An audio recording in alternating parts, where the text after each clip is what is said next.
Rain hammered Charleston the night Avery Valine learned her father sold her like livestock to a Chicago Mafia heir she'd never met. One choice remained: run or marry a monster. She chose the highway. 300 miles later, hiding in her best friend's apartment, Avery believed distance could sever the chains wrapped around her bloodline. She was wrong. Roman Vesper had already seen her photograph, already made his decision, already sent men south with one quiet order that would ignite a war neither of them could survive. Bring her to me. If you're watching from your city right now, hit that like button and drop your location in the comments. I want to see how far this story travels. Now let's begin. What do you ask? The suitcase split open across Lena Hartwell's kitchen floor at 2 in the morning, spilling clothes and panic across cracked linoleum.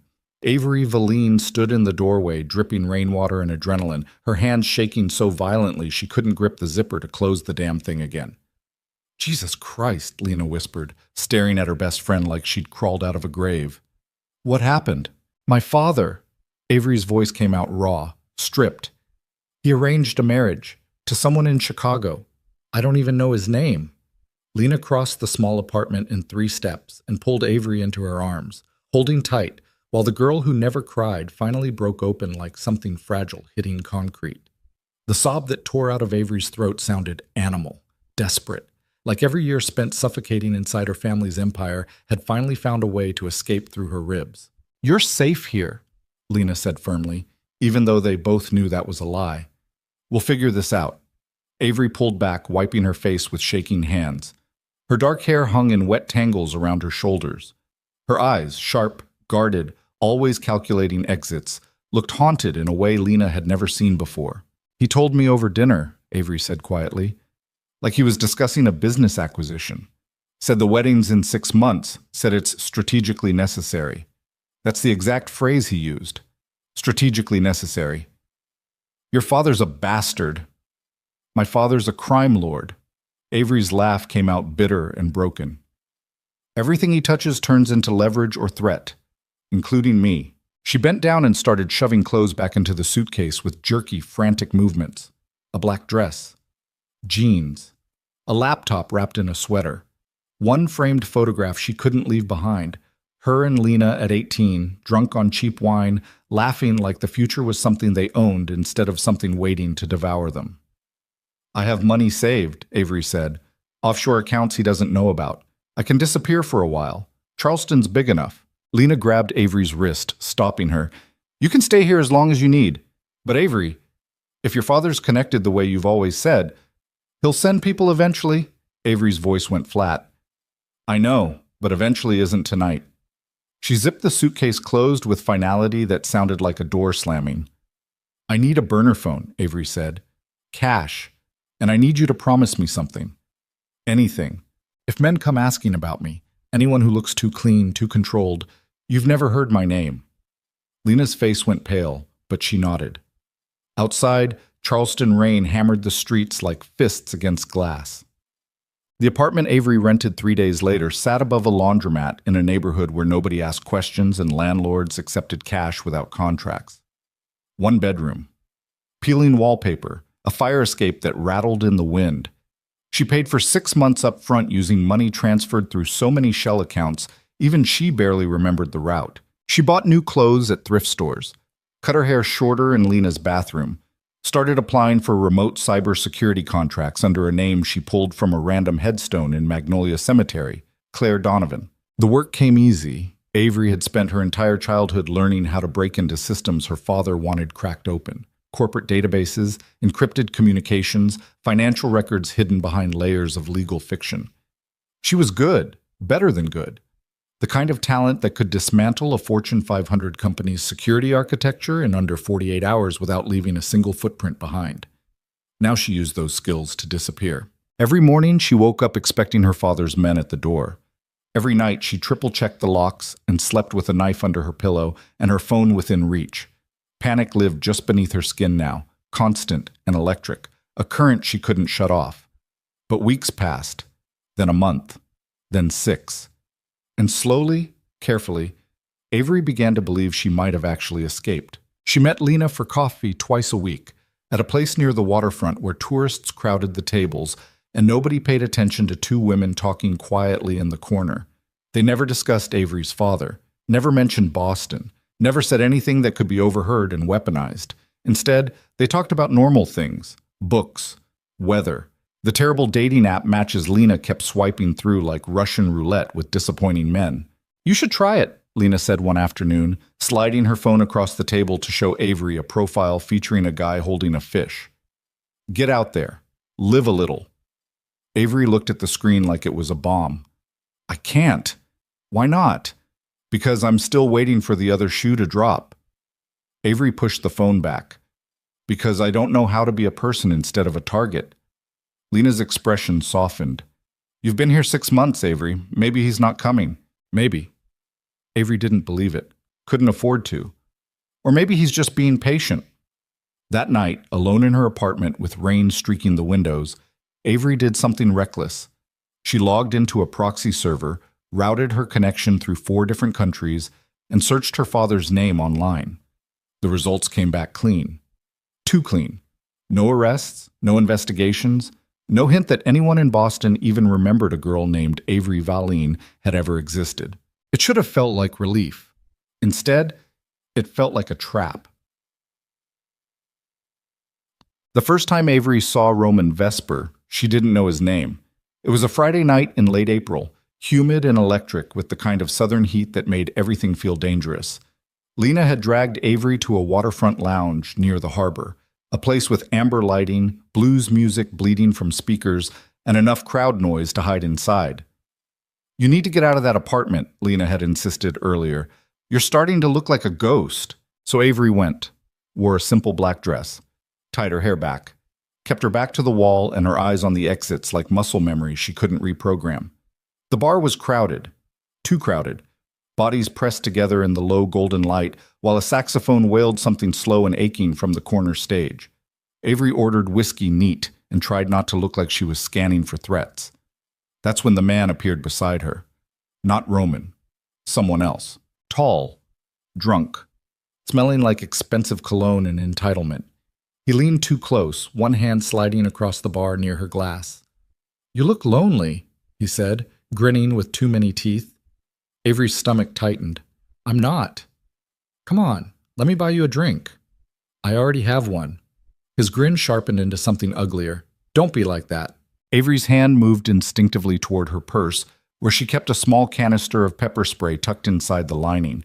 But before she could reach it, another man stepped between them, calm, controlled, wearing a dark suit that looked like it cost more than Avery's rent.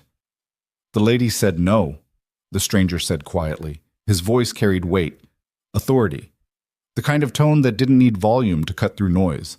The drunk man bristled. "Who the hell are you?" "Someone you don't want to test."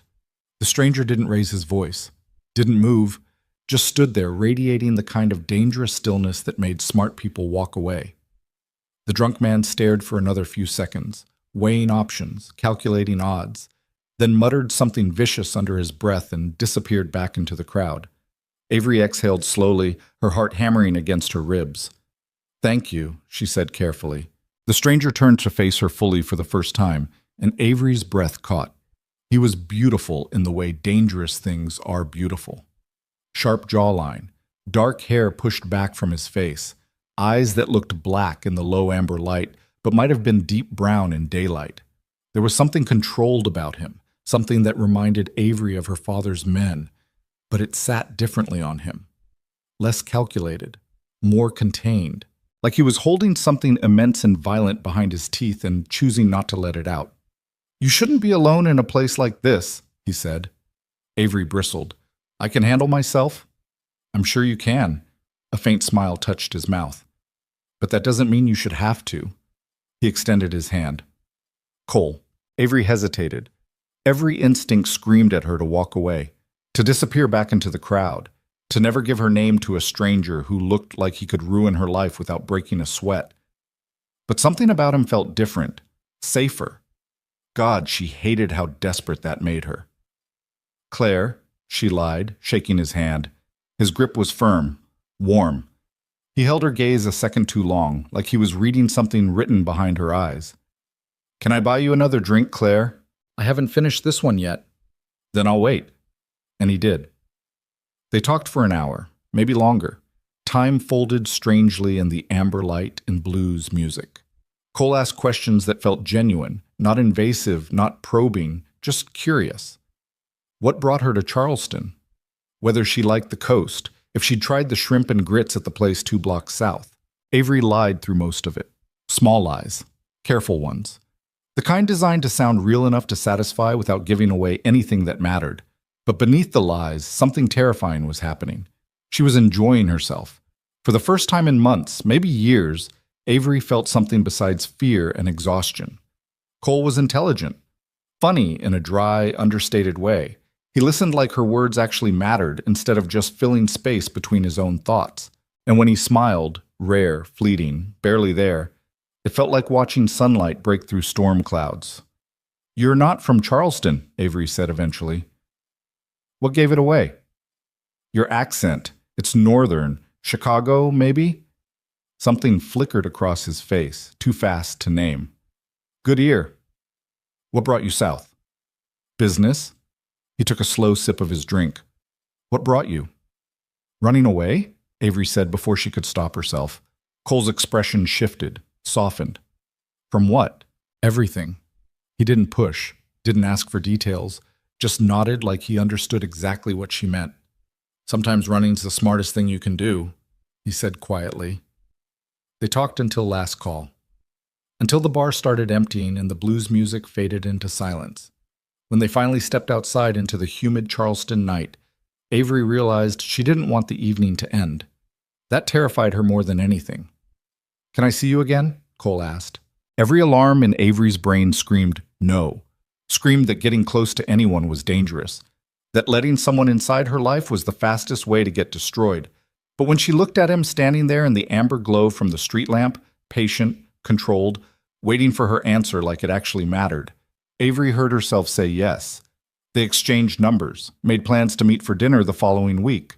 And when Cole walked away into the Charleston night, Avery stood on the sidewalk watching him disappear, wondering why safety felt so much more frightening than danger ever had. What Avery didn't know, couldn't know, was that the man who called himself Cole had been watching her for 3 days before he ever walked into that bar. Roman Vesper had received her photograph 6 months earlier. His father had sent it. "Anthony Valine's daughter," the old man had said, sliding the image across a mahogany desk in their Chicago estate. "The marriage alliance is already arranged. You'll meet her at the wedding." Roman had looked at the photograph for a long time.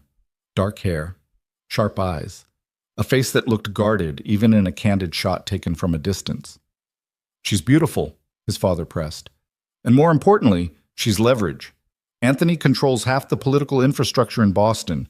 This marriage secures our position for the next decade." Roman said nothing. He'd learned early that silence was the safest response when his father discussed business. 3 months later, Anthony Valine called the Vesper estate in a rage. "She ran," he snarled over the phone. "The ungrateful little bitch ran." Roman's father had looked at him across the study with cold expectation. "Find her. Bring her back. The wedding happens whether she agrees or not." So Roman went hunting. It took his people 4 weeks to trace Avery's digital footprint to Charleston. Another 2 weeks to confirm she was using the name Claire Donovan.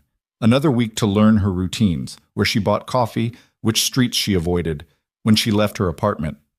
Roman told himself he was doing reconnaissance, gathering intelligence, making sure she couldn't run again. But the truth was something darker.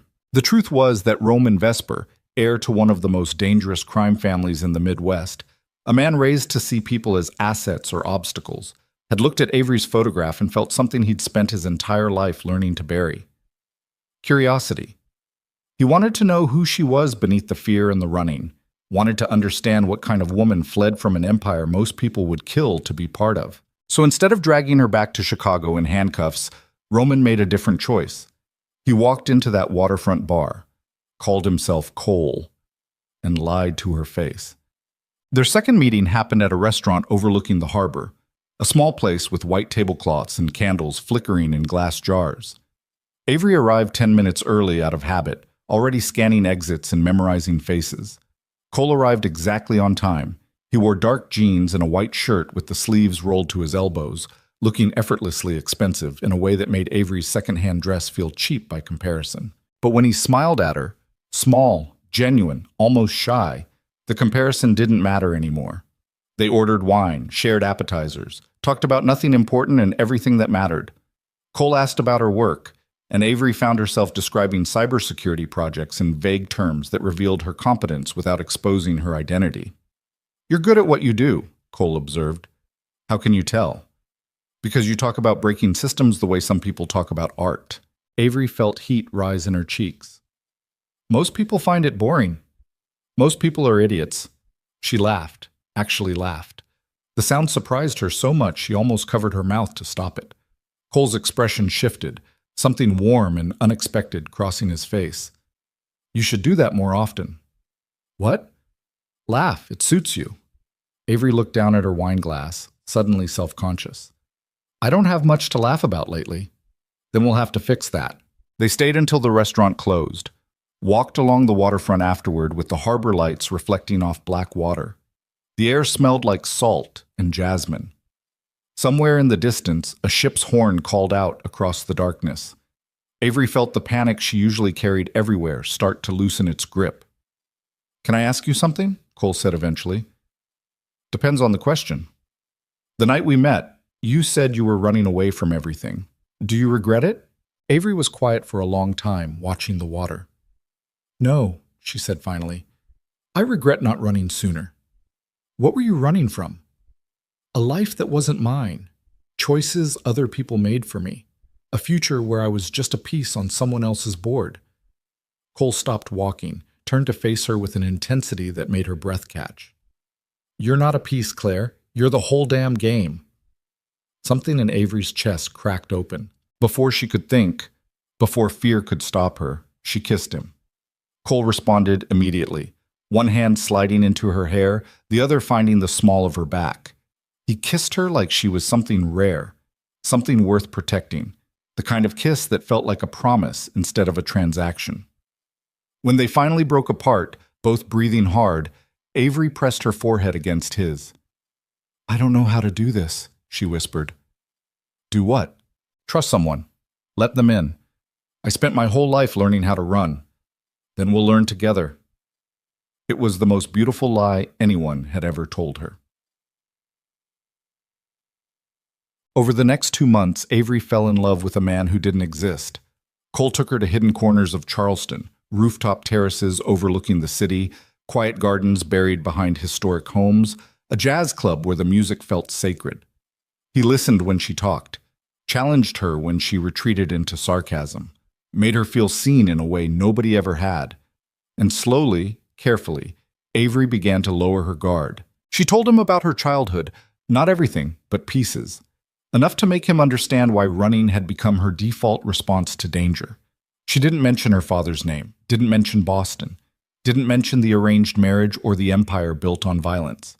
But she told him the truth about the fear. "I spent my whole life being managed," she said one night, lying beside him in his hotel room with rain drumming against the windows.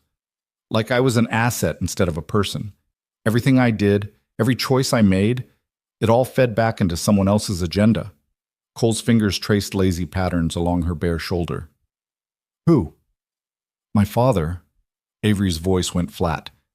"He's a powerful man, connected, the kind of person who makes problems disappear." "And you were a problem?" "I was inventory." She turned to look at him in the darkness. "That's why I ran. Because I realized if I stayed, I'd never belong to myself."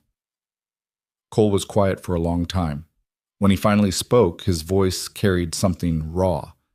"You belong to yourself now." "Do I?" Avery laughed bitterly. "I'm still looking over my shoulder everywhere I go, still jumping at shadows, still waiting for the past to catch up." "It won't." "You can't promise that." "No."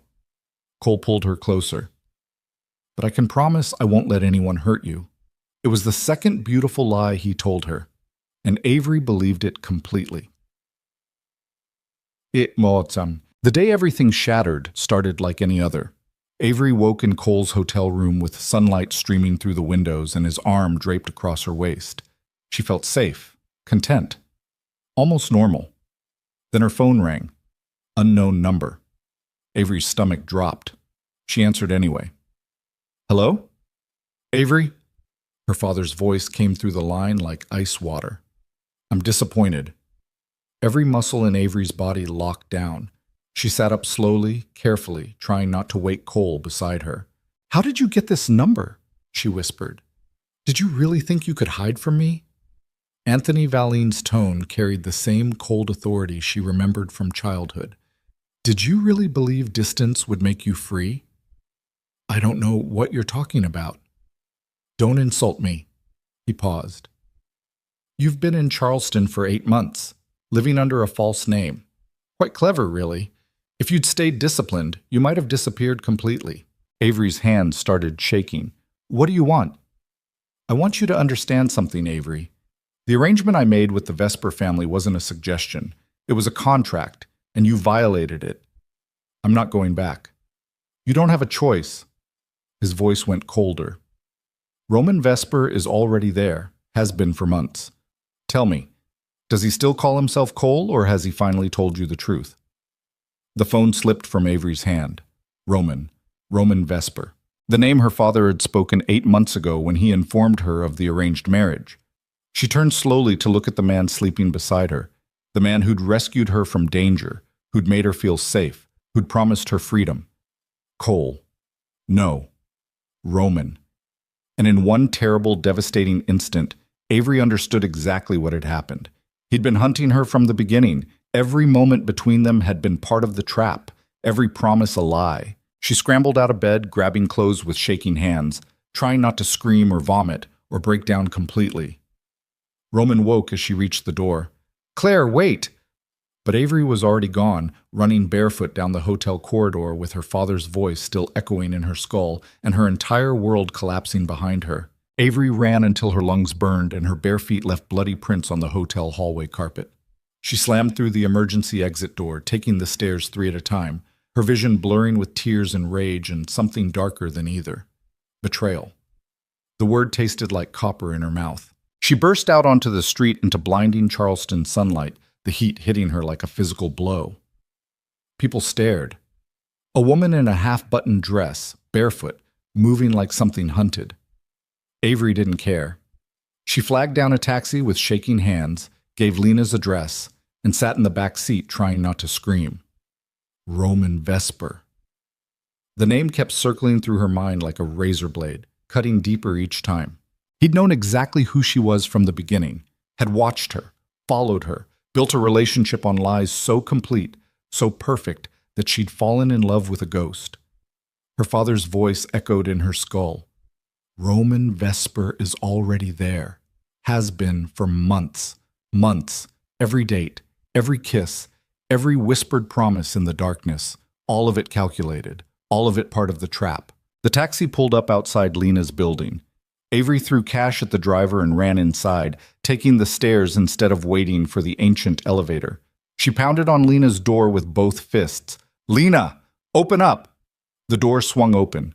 Lena took one look at Avery's face and pulled her inside without a word. Avery collapsed onto the couch, her whole body shaking. He lied about everything. The words stuck in her throat like broken glass. His name isn't Cole. It's Roman. Roman Vesper. The man my father arranged for me to marry. He's been here the whole time. Lena went pale. Jesus Christ! He played me. Avery's voice cracked. For months. He made me believe she couldn't finish. Couldn't say out loud how completely she'd been destroyed. Lena sat down beside her, gripping her hand tight. What are you going to do? I don't know. Avery wiped her face with trembling hands. My father knows where I am. Roman knows. There's nowhere left to run. Then stop running. Avery looked at her best friend like she'd lost her mind. What? You spent 8 months hiding. 8 months looking over your shoulder, waiting for the other shoe to drop. Well, it dropped. Now what? Now I disappear again. Change cities. Change names. And then what? Lena's voice went hard. You run forever? You let these men control your entire life without ever fighting back? I can't fight them. Why not? Because they're... Avery stopped. Because they're powerful. Because they're dangerous. Because fighting back was how people got hurt or disappeared or worse. But suddenly those reasons felt like chains instead of logic. You're a cybersecurity expert, Lena said quietly.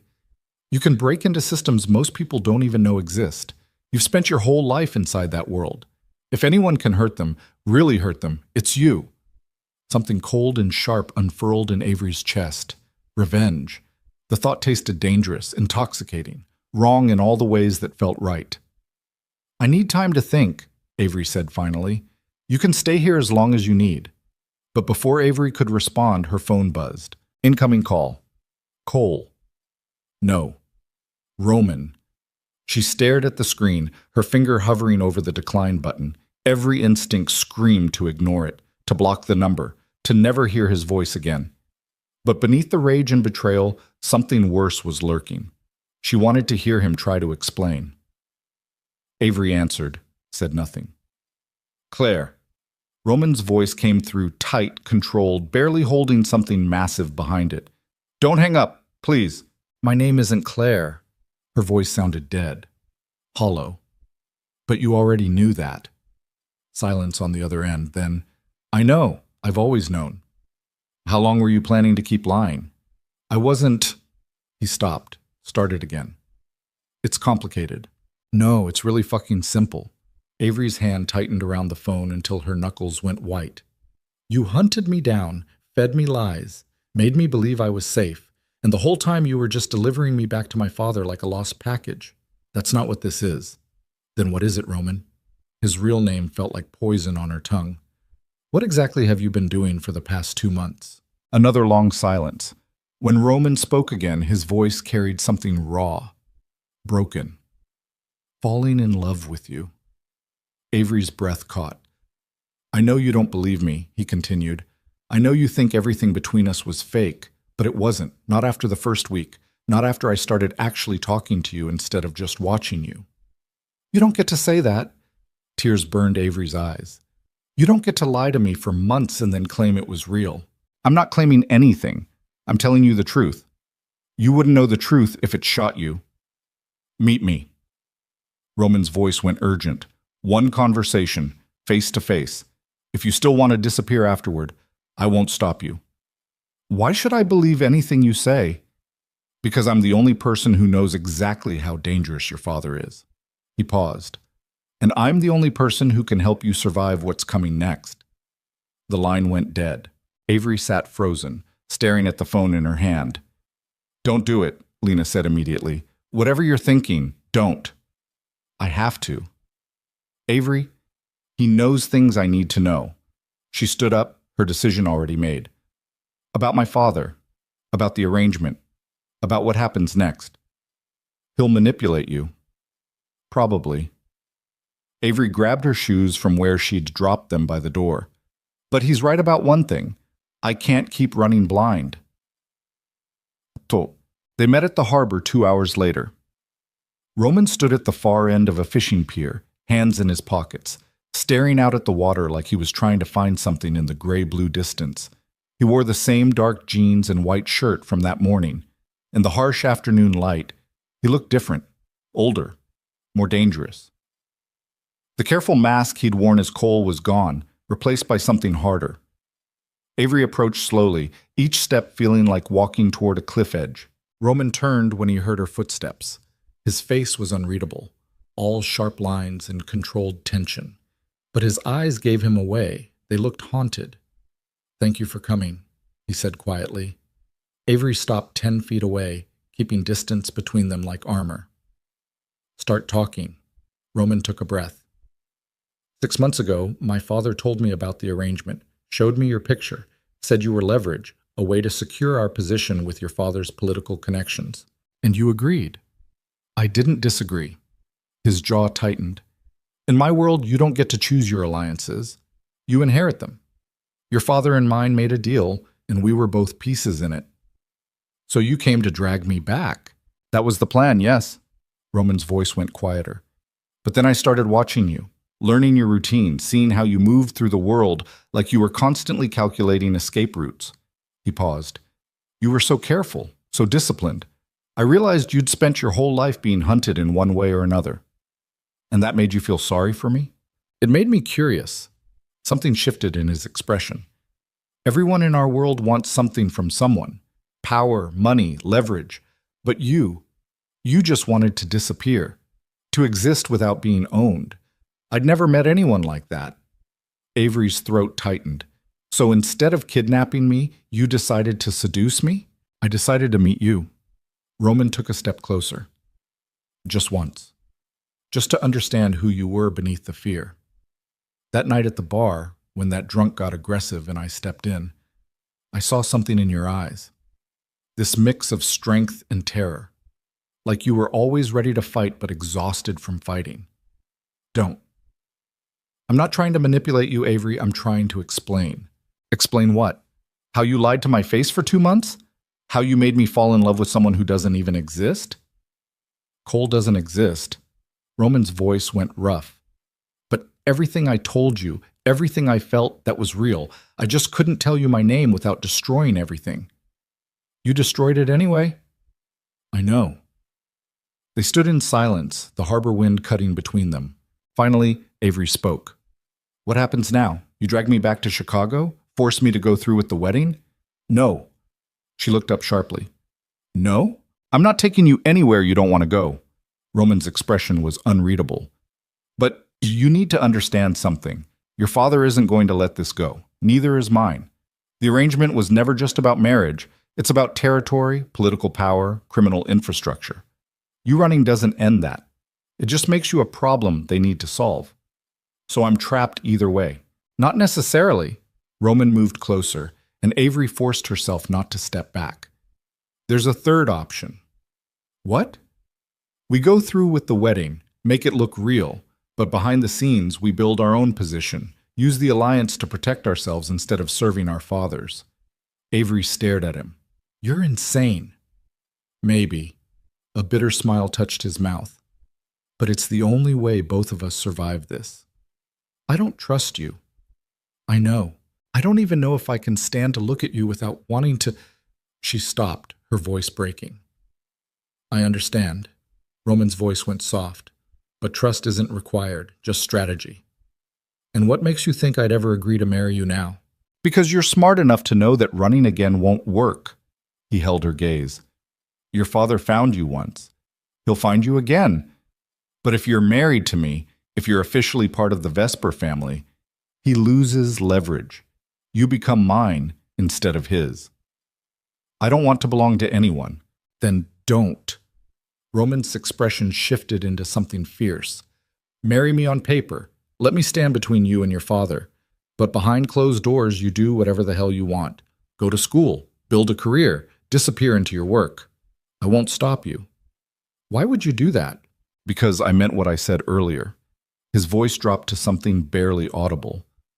I love you, and I'd rather spend the rest of my life watching you hate me than see you destroyed by men who treat you like property. Avery felt something crack inside her chest. I need time, she whispered. You don't have time. Roman pulled out his phone, showed her a text message. Your father's flying into Charleston tomorrow. He's bringing people.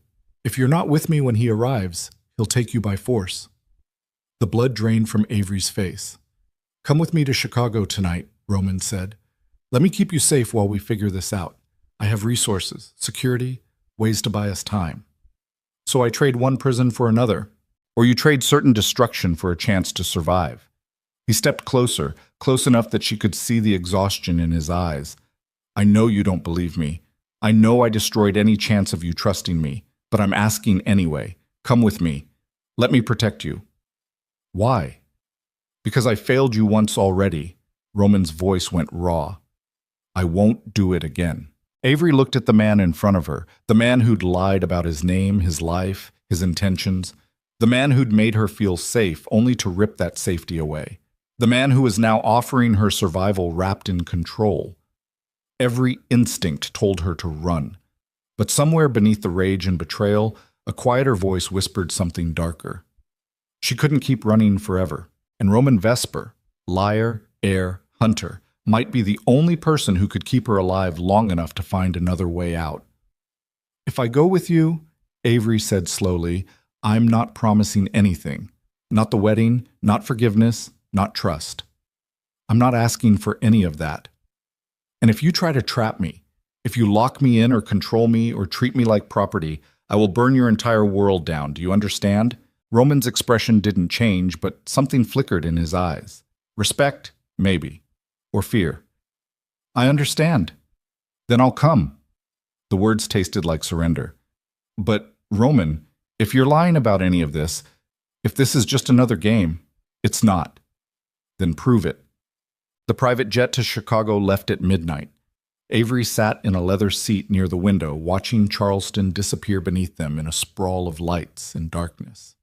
She felt numb, hollowed out, like someone had reached inside her chest and removed everything vital, leaving only rage and exhaustion behind. Roman sat across from her, giving her space. He'd spent the past 6 hours making arrangements, packing her belongings from Lena's apartment, coordinating security, making phone calls in low, controlled tones to people Avery couldn't hear. Now, in the silence of the jet cabin, he finally spoke. I know this doesn't mean anything, but I'm sorry. Avery didn't look at him. You're right, it doesn't. I should have told you the truth earlier. When? After the first date? The first time we slept together? Or maybe when I told you about my father and you pretended not to know exactly who he was? Roman went quiet. There was no good time, Avery continued, her voice flat. Because there's no version of the story where you're not the villain. I know. Do you? She finally turned to look at him. Do you have any idea what it feels like to realize that everything you believed about someone was a lie? That every moment you felt safe was just part of the trap? No? Roman's expression remained unreadable. But I know what it's like to realize you've destroyed the only thing that ever mattered. Don't, Avery's voice cracked. Don't make yourself the victim here. I'm not trying to... You are. She stood up abruptly, unable to sit still any longer. You're sitting there looking broken and tortured like somehow that makes what you did okay. Like your guilt absolves you. It doesn't. Then stop talking like it does. Roman stood as well, moving toward her slowly. What do you want from me, Avery? You want me to apologize? I already did. You want me to beg? I will. You want me to walk away and never speak to you again? Say the word and I'm gone. I want you to have never lied in the first place. Her voice broke completely. I want to go back to that bar and tell you to fuck off before you could destroy me. I know. But I can't. Tears burned down her face. Because it already happened. You already did this. And now I have to live with the fact that I was stupid enough to fall in love with someone who was hunting me the whole time. You weren't stupid. Yes, I was. Avery's laugh came out bitter and broken. I was so desperate for someone to see me, really see me, that I ignored every warning sign, every moment that felt too perfect, every time you said exactly what I needed to hear. I meant it. It doesn't matter if you meant it. She wiped her face angrily. Because the foundation was built on lies. And you can't build something real on a foundation that rotten. Roman looked like she'd shot him. So what now? We just... What? Exist in the same space pretending none of it happened? I don't know. Avery's voice went quiet. But I know I can't keep having this conversation. Because every time I look at you, I see Cole. And Cole doesn't exist. He never did. He did. Roman's voice was barely audible. For 2 months, I was more myself with you than I've been my entire life. The name was fake. Everything else was real. How am I supposed to believe that? You're not. He stepped back, giving her space again. All I can do is show you, through actions, not words, and hope that eventually, maybe, you'll see the difference. Avery didn't respond, just turned back to the window, watching the darkness scroll past below. They didn't speak again for the rest of the flight. The Vesper estate sat on 40 acres outside Chicago, a sprawling stone mansion surrounded by iron gates, security cameras, and men who moved with the controlled efficiency of military training. The place looked like old money, and new violence had mated and produced something beautiful and terrible. Roman led Avery through the front entrance into a foyer with marble floors and a chandelier that cost more than most people made in a year. Everything was clean lines and expensive taste, a fortress disguised as luxury. Your room is upstairs, Roman said quietly. Private, locked from the inside. You have full access to the house and grounds, but security will accompany you if you leave the property. So I'm a prisoner. You're protected. He met her eyes. There's a difference. Is there? Roman didn't answer that, just gestured toward the stairs. I'll have someone bring your things up. If you need anything, I won't. He nodded once, his expression unreadable, and walked away down a corridor lined with oil paintings of dead men in expensive suits. Avery climbed the stairs alone. The room Roman had given her was enormous. King-sized bed, attached bathroom, floor-to-ceiling windows overlooking manicured gardens. It should have felt luxurious. Instead, it felt like a gilded cage. She tried the door. It locked from the inside like Roman had promised. She checked the windows. They opened onto a third-story drop with no fire escape. Avery sat on the edge of the bed and buried her face in her hands, trying not to scream or cry or break down completely. She'd traded Charleston for Chicago, traded freedom for survival, traded one form of control for another. And somewhere in the mansion below, the man who'd destroyed her was probably congratulating himself for bringing her home. Her phone buzzed. A text from Lena. Please tell me you're okay. Avery stared at the message for a long time before responding. I don't know what I am anymore. 3 dots appeared, disappeared, appeared again. Finally, do you want me to come get you? Avery's finger hovered over the keyboard. Yes? No? Maybe? She didn't know, couldn't think clearly enough to decide. Before she could respond, someone knocked on her door. What? Avery called out. It's Gina. I brought your things. Avery opened the door to find a woman in her 50s with sharp eyes and a no-nonsense expression holding her suitcase. Behind her, 2 more staff members carried boxes from Lena's apartment. Mr. Vesper said you might be hungry, Gina said, setting the suitcase inside.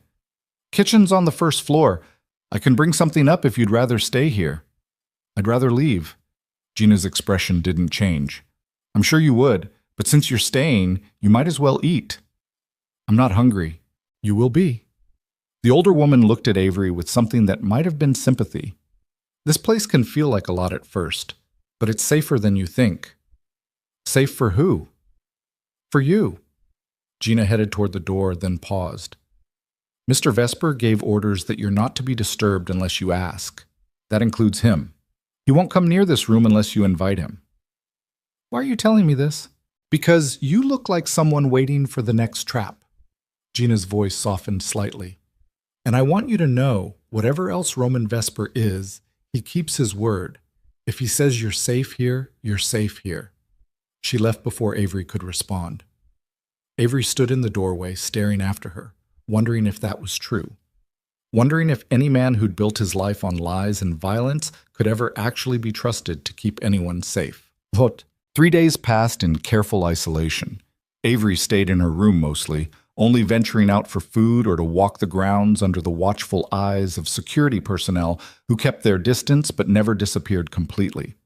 The estate was beautiful in the way prisons could be beautiful, all manicured lawns and Italian stonework and fountains that looked like art. But beauty didn't make it freedom. Roman kept his word.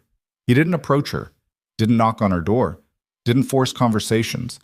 Avery saw him occasionally through windows, moving through the house with that same controlled grace, making phone calls in his study, standing on the terrace smoking a cigarette and staring at nothing. He looked exhausted. Good, Avery thought viciously. On the 4th morning, Gina knocked and told her Roman's father wanted to meet her. Why? Because you're living in his house. Gina's tone was matter-of-fact. And because the wedding is in 2 months. He wants to see what his son dragged home. Avery's stomach clenched. Tell him I'm not feeling well. I'll tell him you'll be down in an hour. Gina's expression was firm. This isn't optional, Avery. You're in their world now. The sooner you learn how to navigate it, the better. She left before Avery could argue. Avery dressed carefully. Black pants, simple blouse, hair pulled back, armor disguised as normalcy. Then she went downstairs to meet the man who'd orchestrated her entire life falling apart. Marcus Vesper waited in a study lined with leather-bound books and expensive whiskey. He was older than she'd expected. Mid-60s, silver hair, sharp eyes that missed nothing. He looked like Roman would in 30 years. dangerous and controlled and utterly certain of his place in the world. Avery Valine. His voice carried authority like a weapon. Sit. It wasn't a request. Avery sat. Marcus studied her for a long moment, then poured 2 glasses of whiskey without asking if she wanted one. He slid one across the desk toward her. Your father tells me you're difficult. My father tells people a lot of things. A faint smile touched Marcus's mouth.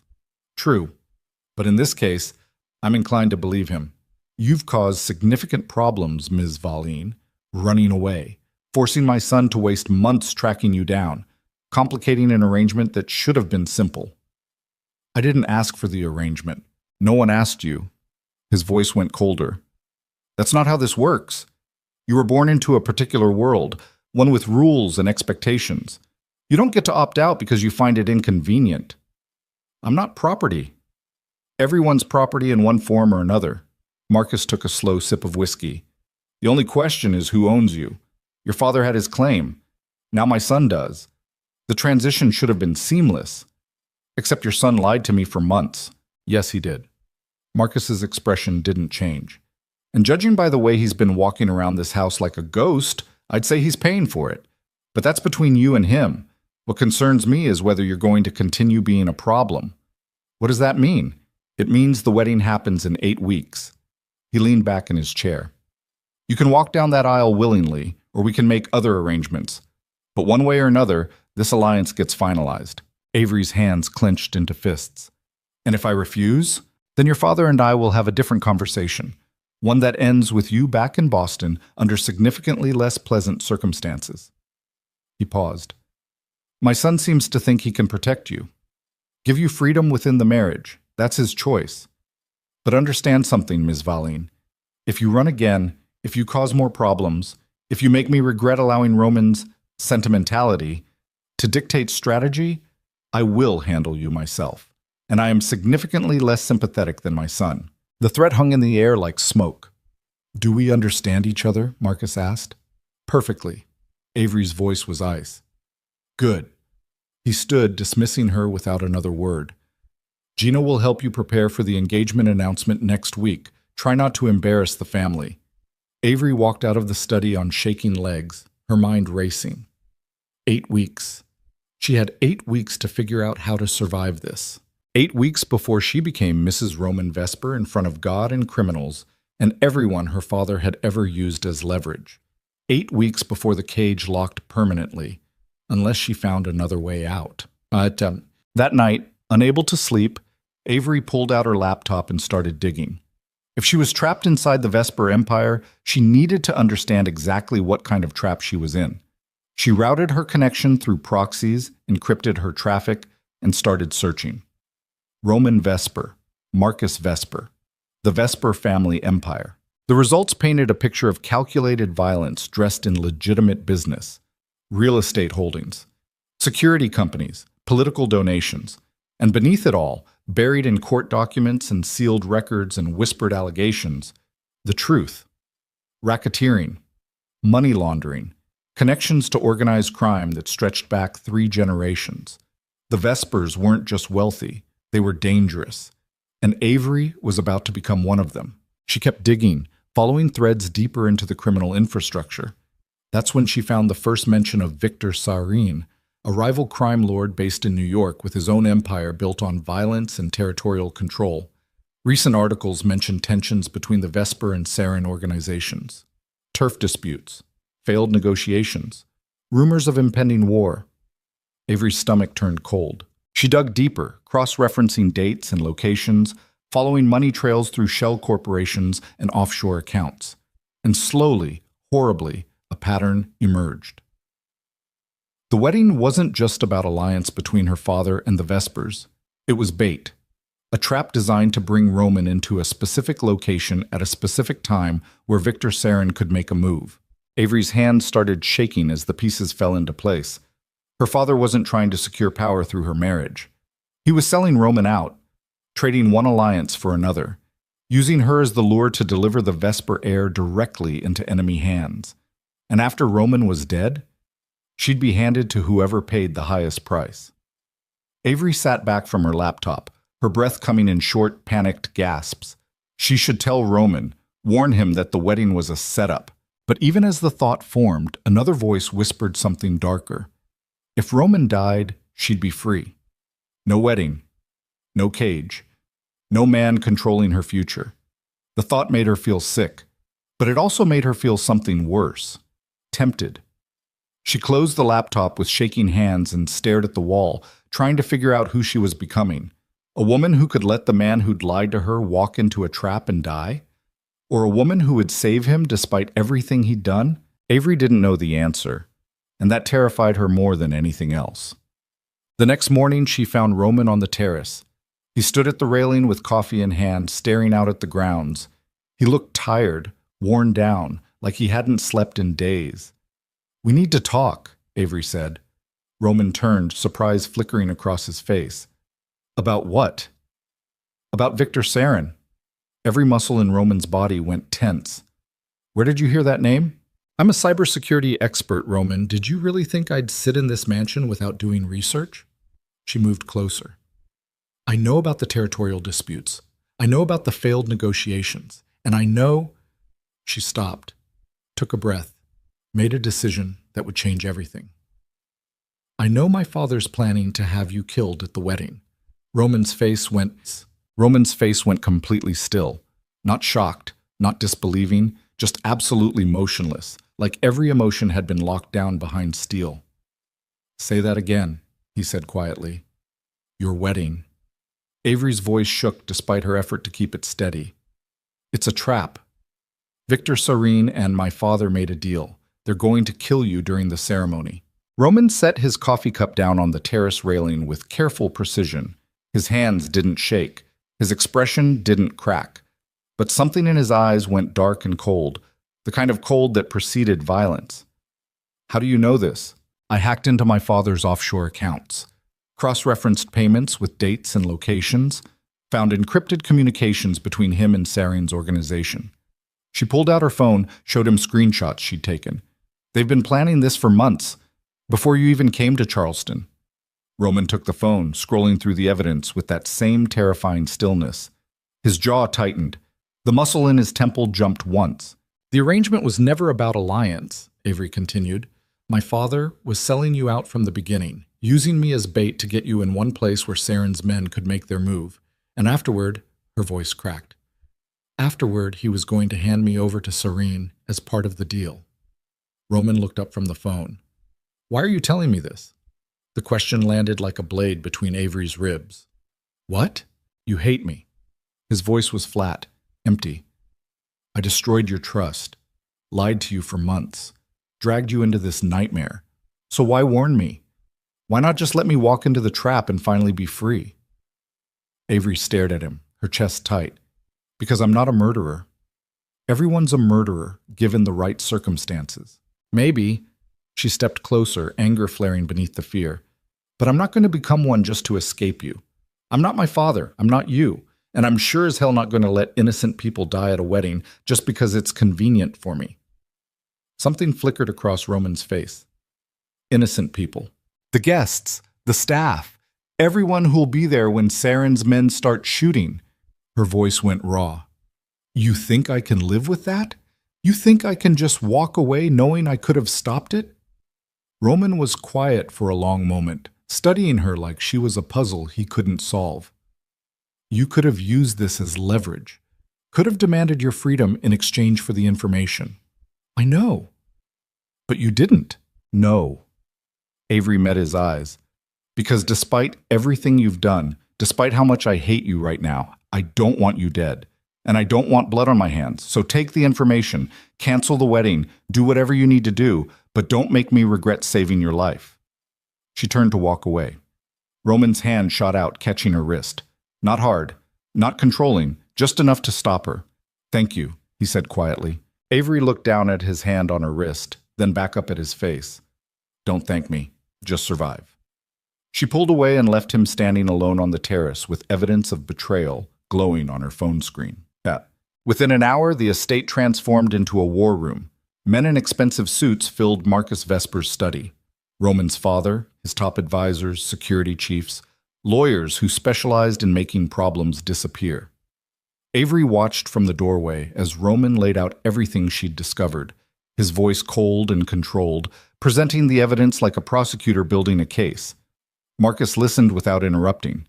When Roman finished, the old man poured himself whiskey with steady hands. Victor Sarin, Marcus's voice carried contempt. I should have seen this coming. He's been circling for months. The question is what we do about it, one of the advisors said. We cancel the wedding, Roman said immediately. Cut off their access, change the timeline. No. Marcus's voice cut through the room like a blade. We don't cancel anything. Roman's head snapped up. They're planning to kill me. I heard you. Marcus took a slow sip of whiskey. But if we cancel now, they'll know we found out. They'll adapt, come at us a different way, and next time we won't have advance warning. So what are you suggesting? We let them think the trap is still set. Marcus's smile was cold and sharp. And we spring our own. The room went quiet. You want to go through with the wedding, Roman said flatly. Modified, controlled, with our people in position. Marcus leaned forward. Saren thinks he's walking into an execution. Instead, he walks into an ambush. We eliminate the threat permanently and send a message to anyone else considering moves against this family. You're talking about a massacre. I'm talking about survival. Marcus's voice went hard. This is what happens when people mistake civility for weakness. When they think we've gone soft. We remind them exactly what the Vesper name means. Roman's hands clenched into fists on the desk. And Avery? What about her? She's the bait in their plan. If we go through with this, she's still the target. Then we protect her. Marcus dismissed the concern with a wave. Heavy security, bulletproof glass. She walks down the aisle, says the vows, plays her part. When Saren's men make their move, we're ready. No. Roman's voice went dangerous. I'm not using her as bait. She's already bait. Marcus's tone was matter of fact. Whether we cancel or proceed, Avery Valine is a target now. At least this way we control the circumstances. I said no. Father and son stared at each other across the desk. The tension in the room became suffocating. Finally, Marcus spoke. You've let your feelings compromise your judgment. My feelings have nothing to do with this. Don't they? Marcus's expression was cold. You spent 2 months in Charleston playing house with this girl instead of dragging her home the way I ordered. Now you're willing to throw away strategic advantage to protect her. That's not rational thinking, Roman. That's emotion. Then call it emotion. Roman's voice went quiet, deadly. But I'm not putting her in the line of fire. You don't have a choice. Yes, I do. Roman stood up, his decision made. We cancel the wedding, move Avery somewhere safe, and we deal with Saren the old-fashioned way, quietly, without civilian casualties. Marcus stood as well, his face hardening into something brutal. If you cancel this wedding, you're making an enemy of Anthony Valine. He's expecting this alliance. If it falls apart now, he'll assume we're backing out, and he'll retaliate. Then let him. You're willing to start a war over one girl? I'm willing to protect someone who saved my life. Roman's voice carried finality. With or without your support.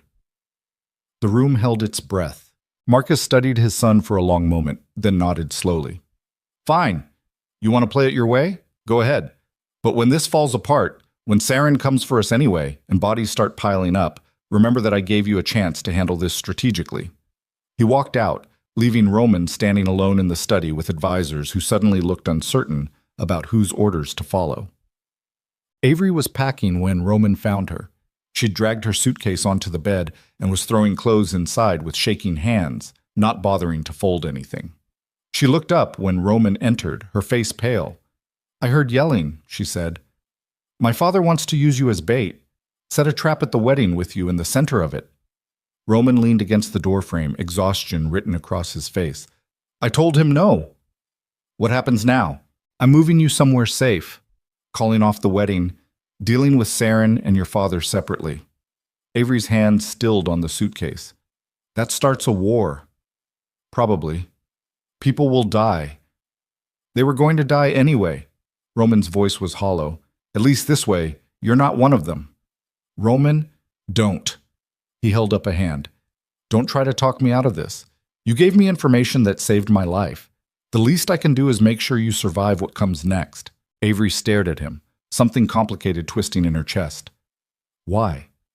Why what? Why protect me? You could use this. Let your father's plan move forward. Eliminate Sareen and my father in one move. Consolidate power. That's what someone in your position should do. Maybe. Roman's expression was unreadable. But I'm tired of doing what I should do. What's strategic? What makes sense for the family? He met her eyes. For once in my life, I want to do something that's just right. Even if it costs you everything? Especially then. The words hung between them like a promise. Before Avery could respond, her phone rang. Unknown number. Her stomach dropped. She answered. Hello? Avery. Her father's voice came through smooth and cold. I understand you've been doing research. Every muscle in Avery's body locked down. Beside her, Roman went completely still. How did you... She started. Did you really think I wouldn't monitor your internet activity? Anthony Volin's laugh was cruel. Every proxy you used, every encrypted connection, every database you accessed, I watched it all happen in real time. Avery's hands started shaking. You knew. Of course I knew. And I let you continue because I wanted to see what you'd do with the information. He paused. I must say I'm disappointed. I raised you to be smarter than this. To understand that loyalty, real loyalty, means keeping your mouth shut even when it hurts. I'm not loyal to you. No, you're loyal to Roman Vesper, a man who lied to your face for months, a man who hunted you down like an animal. Tell me, Avery, what does that say about your judgment? What do you want? I want you to understand the consequences of betrayal. Anthony's voice went colder. You warned Roman about the trap. Fine. That buys him a little time, but it also means I need to adjust my strategy. And adjustments, my dear daughter, tend to be messy. If you touch him, I won't touch him. Anthony sounded almost amused. I don't need to, because I have something he wants more than his own life. I have you. The line went dead. Avery stood frozen, the phone still pressed to her ear, her mind trying to process what had just happened. What did he say? Roman asked urgently. He knows. Her voice came out hollow. He's been watching everything. He knows I warned you. He knows.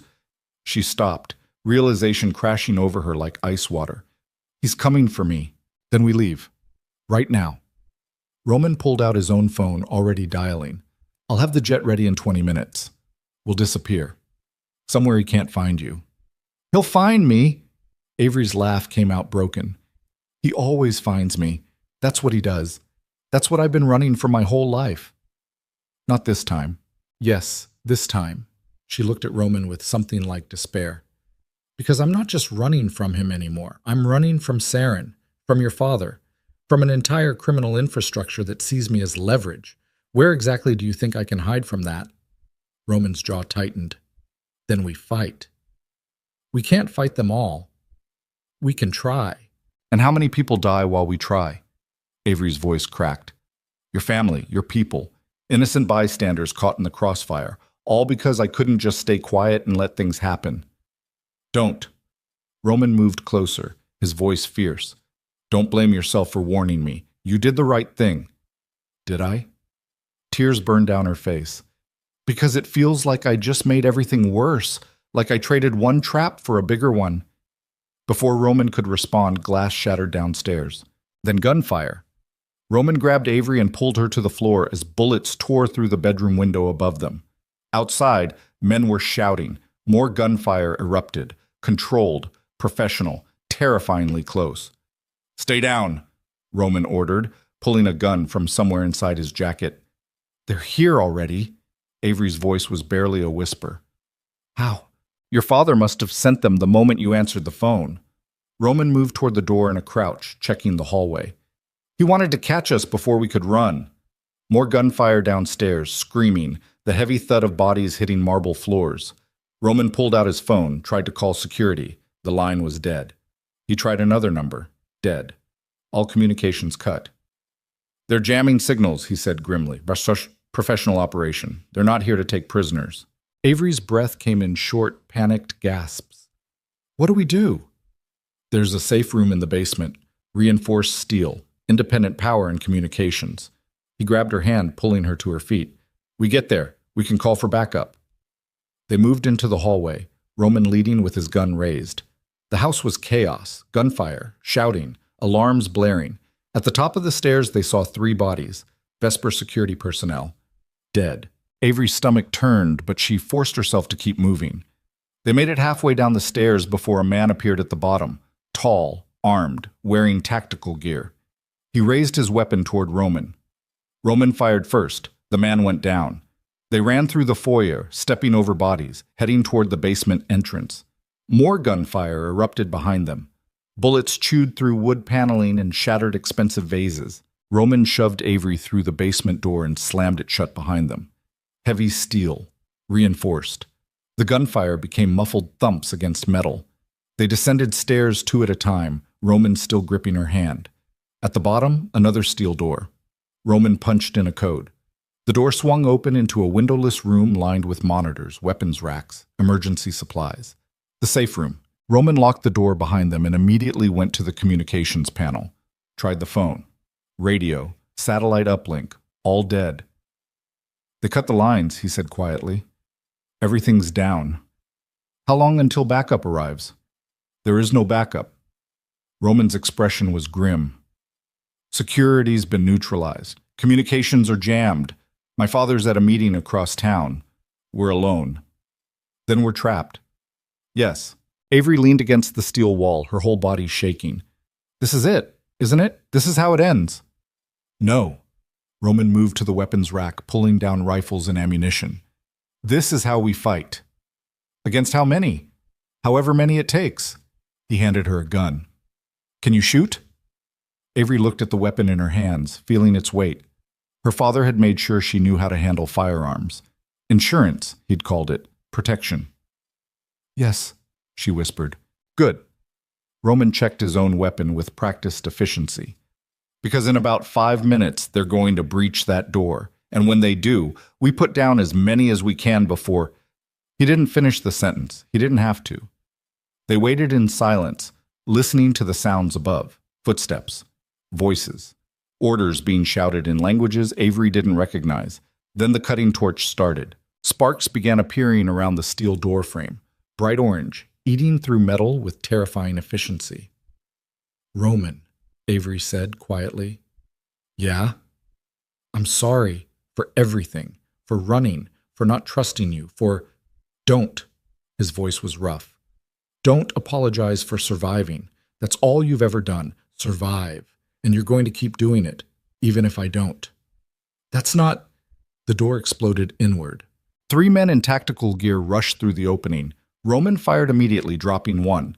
Avery fired on pure instinct, her bullet catching the second man in the shoulder. He went down screaming. The third man returned fire. Bullets ricocheted off concrete walls. Roman shoved Avery behind a metal cabinet and fired again. The third man fell. Silence. Then footsteps. More of them. Roman met Avery's eyes across the safe room. I love you. Don't. Her voice broke. Don't say goodbye. I'm not saying goodbye. He reloaded his weapon with steady hands. I'm telling you the truth. Finally. Completely. I love you. I've loved you since that night in Charleston when you laughed for the first time and looked surprised by the sound. And if this is the end, I want you to know that every moment with you, even the ones where you hated me, was worth it. Tears streamed down Avery's face. Roman! 5 more men entered the safe room. Roman fired. So did Avery. Bodies fell. Blood painted the concrete floor. One of the men got a shot off that caught Roman in the side. He staggered, but didn't fall, returning fire until his magazine was empty. Then a voice came from the doorway, calm, controlled, terrifyingly familiar. Enough! Avery looked up to see her father standing in the shattered doorway, flanked by armed men. Anthony Valine looked exactly as she remembered. Expensive suit, cold eyes, the kind of presence that sucked oxygen from rooms. Hello, Avery, he said calmly. I believe we need to have a conversation about loyalty. Roman raised his weapon, empty but defiant. One of Anthony's men shot him, not fatally, in the leg. Roman went down hard, gasping. his gun clattering across concrete. "No!" Avery screamed, moving toward him. Two men grabbed her arms, holding her back. "Leave him alive," Anthony ordered. "I want him to watch what happens next." He walked into the safe room, his footsteps echoing, and stopped in front of his daughter. "You betrayed me," he said quietly, "warned my enemy, chose his life over our family. Do you understand what that means? It means I'm not your daughter anymore." Anthony's expression didn't change. "No, it means you need to be reminded who you belong to." He pulled out a phone, made a call. "Bring her in." Footsteps approached. Two more men entered, dragging someone between them. Lena. Avery's best friend looked terrified. Bruised face, wrists bound, eyes wide with panic. "Let her go," Avery said immediately, her voice breaking. "She has nothing to do with this. She has everything to do with this." Anthony's voice was ice. "She helped you run, gave you shelter, enabled your betrayal. That makes her complicit. Please, you have a choice, Avery." Her father stepped closer. "You can come home. Right now, willingly. Do everything I tell you. Marry whoever I arrange. Never question my authority again, or—" He gestured toward Lena. "Your friend pays the price for your disobedience." Lena's eyes met Avery's across the safe room. "Don't," she whispered. "Don't do it." "Quiet," one of the men holding her snapped. "Choose," Anthony said. "Your freedom or her life. You have 10 seconds. Avery looked at Lena, the only person who'd ever helped her without asking for anything in return. Then at Roman, bleeding on the floor, watching with desperate eyes. Then at her father, the man who'd turned her entire life into a cage. 10 seconds to decide who she was willing to destroy to survive. "Time's up," Anthony said. "Wait." Avery's voice came out steady despite the terror. "I'll come with you. I'll do whatever you want. Just let her go." "Avery? No," Lena started. "Quiet." Anthony held up a hand. "You agree to return to Boston? Resume the arranged marriage? Obey without question?" "Yes. And you understand that if you run again, if you try anything, I won't come after you. I'll come after her. And everyone else you've ever cared about." "I understand." Anthony studied his daughter for a long moment, then nodded. "Release the friend." The men holding Lena let her go. She stumbled forward, looking at Avery with horror. "You can't—" "Go!" Avery's voice was steady, final. "Don't look back. Don't try to help. Just go." Lena hesitated, tears streaming down her face. "Now!" Anthony ordered. Lena ran. Anthony turned to his daughter. "Say goodbye to Roman Vesper. You won't see him again." Avery looked at Roman, bleeding, broken, staring at her with something beyond despair. "I'm sorry," she whispered. Then her father's men were pulling her toward the door, and Roman was shouting her name, and everything was falling apart in ways she'd never imagined. As they dragged her up the stairs, away from the safe room and the man she loved and any chance of freedom, Avery made one final decision. She would survive this. Not by running, not by hiding, not by hoping someone would rescue her. She would survive by becoming something her father would never expect, something dangerous enough to destroy him, even if it meant destroying herself in the process. The private jet to Boston felt like a coffin at 30,000 feet. Avery sat in the back row with zip ties cutting into her wrists, two of her father's men flanking her on either side. Anthony Valine occupied the front of the cabin, working on his laptop like he'd just completed a routine business transaction instead of destroying his daughter's life. Again, Avery's mind raced through possibilities, through exits that didn't exist, through scenarios where she somehow escaped mid-flight. But the men beside her never looked away, never relaxed. They'd been hired for exactly this, to ensure valuable cargo arrived intact. That's all she was now. Cargo. Her thoughts kept circling back to Roman bleeding on that concrete floor, the way he'd looked at her as they dragged her away, like watching something essential being ripped from his chest. She wondered if he was still alive, wondered if her father's men had finished him after she left, wondered if the last thing she'd said to him would be an apology instead of no. She couldn't think about that. Couldn't afford to let grief paralyze her. Survival first, everything else later. The plane landed at a private airfield outside Boston just after midnight. Rain hammered the tarmac as they hustled Avery into a waiting SUV with tinted windows. The city passed in blurred streaks of light and darkness. She recognized the route toward her father's estate in the suburbs, the house where she'd spent 18 years learning how to disappear inside herself. They pulled through iron gates and up a circular driveway to the mansion that looked exactly as she remembered. Red brick, white columns, manicured lawns even in the rain, a prison disguised as privilege. Inside, everything was marble and expensive silence. Her father's men escorted her upstairs to her old bedroom, the one she'd escaped from 8 months ago. They finally cut the zip ties, leaving red welts around her wrists. Don't try the windows, one of them said. They're alarmed. Don't try the door. We'll be right outside. Don't try anything clever. Your father's done being patient. They left, locking the door from the outside. Avery stood in the center of the room, her hands shaking, her breath coming in short gasps. The panic she'd been holding back since the safe room finally crashed over her in waves.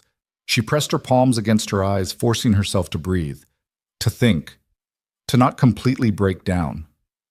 After 10 minutes, the shaking stopped. After 20, her mind started working again. She examined the room methodically. The windows were indeed alarmed, small sensors visible in the corners. The door was solid oak with a deadbolt on the outside. No phone, no laptop, nothing she could use to communicate with the outside world. But they'd left her clothes, her old clothes from before she ran, including the black jacket hanging in the closet with a hidden pocket she'd sewn into the lining years ago. Avery reached inside and pulled out what she'd left there, a thumb drive, insurance she'd created when she was 16 and first understood what kind of man her father really was. Years of data copied from his private servers, financial records, communications with criminal organizations, evidence of money laundering, racketeering, political corruption. Everything she'd need to destroy him. She'd been too afraid to use it then. She wasn't afraid anymore. Avery tucked the drive into her bra, the one place they wouldn't search without her father's direct order, and sat on the bed, planning. Morning came with her father entering without knocking. Anthony Valine looked fresh and rested, wearing an expensive suit and carrying coffee, like this was a normal Tuesday. He sat in the chair by the window, studying his daughter with the same cold assessment he probably gave business investments. "You look terrible," he observed. "You kidnapped me and shot the man I love. Forgive me for not looking refreshed. Roman Vesper's alive." Anthony took a slow sip of coffee. "For now. Marcus pulled him out before my men could finish the job. Apparently his father still has some loyalty left, though I imagine that won't last long once he realizes his son's weakness nearly cost him everything." Relief and terror hit Avery simultaneously. Roman was alive, but barely, and still in danger. "What do you want from me?" she asked quietly. "The same thing I've always wanted. Obedience, compliance. For you to understand your role in this family and fulfill it without drama. My role is property. Your role is leverage." Anthony set his coffee down. "You're intelligent, Avery. You've always been intelligent. So stop pretending you don't understand how this works. We're not a normal family. We're a criminal organization. And in criminal organizations, every member serves a purpose. Mine is leadership. Yours is strategic alliance. Through forced marriage. Through advantageous marriage. There's a difference. Not to me." Anthony's expression hardened. "Then let me make the stakes clear. Victor Sarin is still very much interested in acquiring both you and the Vesper territory. If I can't deliver you married to Roman Vesper, I'll deliver you to Sarin instead. He's offered significantly more for you anyway. The only reason I haven't taken his deal is that the Vesper alliance was cleaner, less violent. So I get to choose which monster owns me. Yes, that's exactly the choice." He leaned forward. "You can marry Roman Vesper in 6 weeks and maintain some degree of autonomy within that arrangement. Or you can refuse, and I hand you to Victor Sarin, who has considerably less interest in your comfort or survival. Which sounds preferable?" Avery's hands clenched into fists. "I want to see Roman." "Absolutely not. Then I refuse. Everything. The wedding, Sarin, all of it. You'll have to keep me locked in this room forever." "Don't be dramatic." Anthony stood, straightening his suit. "You'll come around. They always do. Hunger has a way of making people reasonable." He walked out, locking the door behind him. True to his word, no one brought food. Hours crawled past. Avery's stomach cramped with hunger. Her mouth went dry. She tried the water in the bathroom sink, but even that had been shut off. This was the punishment, the breaking. Her father had done this before. When she was 14 and tried to run away the first time. 3 days without food, 2 without water. Until she was weak enough to sign the documents he wanted, compliant enough to stop fighting. But Avery wasn't 14 anymore, and she'd learned a few things about survival. She pulled the thumb drive from its hiding place and examined it carefully. Inside was everything she needed, but she had no way to use it, no computer, no phone, no way to transmit the data to anyone who could act on it. Unless... Avery moved to the window and looked out at the grounds. Security cameras everywhere, guards patrolling, but in the distance, past the gardens, she could see the neighbor's property. The Hendersons. Old money family. 2 teenage kids who'd been Avery's classmates once upon a time. Kids who definitely had phones. She examined the window alarm more carefully. Standard magnetic sensor, the kind that triggered when the circuit broke. But if she could bridge the circuit while opening the window, keep the magnetic connection intact, the alarm wouldn't sound. Avery pulled a wire hanger from the closet and carefully bent it into shape. It took 40 minutes of trial and error, her hands shaking from hunger and adrenaline. But finally, she managed to position the wire so the magnetic connection held, even as she slid the window open an inch. No alarm. She opened it wider. Still nothing. The drop to the ground was 20 feet, enough to break bones if she landed wrong. But there was a drain pipe running down the side of the house just within reach. Avery didn't let herself think about it. Just climbed through the window, gripped the drain pipe, and started descending. Her arms screamed. Her hands slipped on wet metal. Halfway down, the pipe shifted, pulling away from the wall slightly. She dropped the last 8 feet, hitting the ground hard. Pain shot through her ankle. She bit down on a scream and forced herself upright. Then she ran, across the dark lawn, staying low, avoiding the security lights. Her ankle throbbed with every step, but she didn't stop. Couldn't stop. She reached the hedge line separating her father's property from the Hendersons and squeezed through. The Henderson house was dark except for one upstairs window. Avery grabbed a handful of gravel from the driveway and threw it at the glass. Nothing. She threw more. Finally, the window opened. A teenage girl looked out. Emma Henderson, now 17, wearing pajamas and looking confused. "Avery?" Emma whispered. "What the hell? I need your phone, please. It's an emergency." "Are you okay?" "You look... Please, Emma. Right now." Something in Avery's voice must have convinced her. Emma disappeared and returned a minute later, creeping downstairs to open the back door. She handed Avery her phone without another question. "Thank you," Avery breathed. "I'll explain everything later, I promise." She limped back toward the hedge line, already dialing. The number she'd memorized from the files on the thumb drive. The FBI field office in Boston, the agent her father had been carefully avoiding for years. It rang twice before a tired voice answered.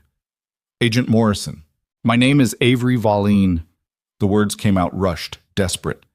"My father is Anthony Valine. I have evidence of racketeering, money laundering, and conspiracy to commit murder. Multiple murders, including an attempted hit on Roman Vesper that happened less than 12 hours ago." Silence on the other end. Then, "Where are you right now?" "His estate, outside Boston. But I can't stay on long. He'll realize I'm gone." "Can you get the evidence to us?" "It's digital, on a thumb drive, but I need protection first. Witness protection. For me and for..." Her voice caught. "For Roman Vesper. He's in Chicago, injured. My father's men tried to kill him." "Ms. Valine, if what you're saying is true, it's true. All of it. And there's more. Victor Sarin. He's planning something at the wedding. My father's helping him. It's all in the files." "What wedding?" "Mine." Avery's laugh came out broken. "They're planning to kill Roman Vesper at our wedding. Use it as cover for a territorial takeover. But if you move fast enough, if you can get warrants and move on both organizations simultaneously, we'll need the evidence first. Then meet me." Avery gave him an address. A coffee shop in Cambridge she remembered from college. Public. Safe. 2 hours. I'll have everything you need. "Miss Valine." 2 hours, Agent Morrison. "And bring protection, because if my father finds me before then, I'm dead." She hung up and limped back toward Emma's house to return the phone. But before she reached the door, hands grabbed her from behind. Her father's men. They must have been watching the property lines. Must have caught her on camera. One of them wrapped a hand around her mouth before she could scream. The other grabbed her injured ankle, sending white-hot pain shooting through her leg. They dragged her back across the lawn toward the house. Anthony Valine waited on the back terrace, his expression carved from ice. "I'm disappointed, Avery. I really thought 3 days would be enough to break you. Apparently, I underestimated your stubbornness." They forced her to her knees in front of him. Her ankle screamed, her whole body shook. "Who did you call?" Anthony asked calmly. "No one." He backhanded her. The impact snapped her head sideways, blood filling her mouth. "Who did you call?" "No one," she repeated through split lips. Anthony pulled out his phone, made a call. "Check the neighboring properties, find out if any phones were used in the last 10 minutes. If anyone helped her, bring them here." "No!" Avery lunged forward, but the men held her down. "Leave them alone. They didn't—" "Then tell me who you called." Avery's mind raced. If she told him about Morrison, he'd kill the FBI agent before the meeting happened. If she stayed quiet, he'd hurt Emma and her family. "I called Roman," she lied quickly. "Used a neighbor's phone, told him where I was, that's all." Anthony studied her face, trying to read the truth. "Roman Vesper can barely walk right now. Even if he wanted to rescue you, he's in no condition." "Then I guess it was a wasted call." He stared at her for another long moment, then nodded to his men. "Lock her in the basement. No windows, no light, and definitely no food until the wedding." "The wedding's in 6 weeks. Not anymore." Anthony's smile was cruel. "It's tomorrow. I've moved the timeline up.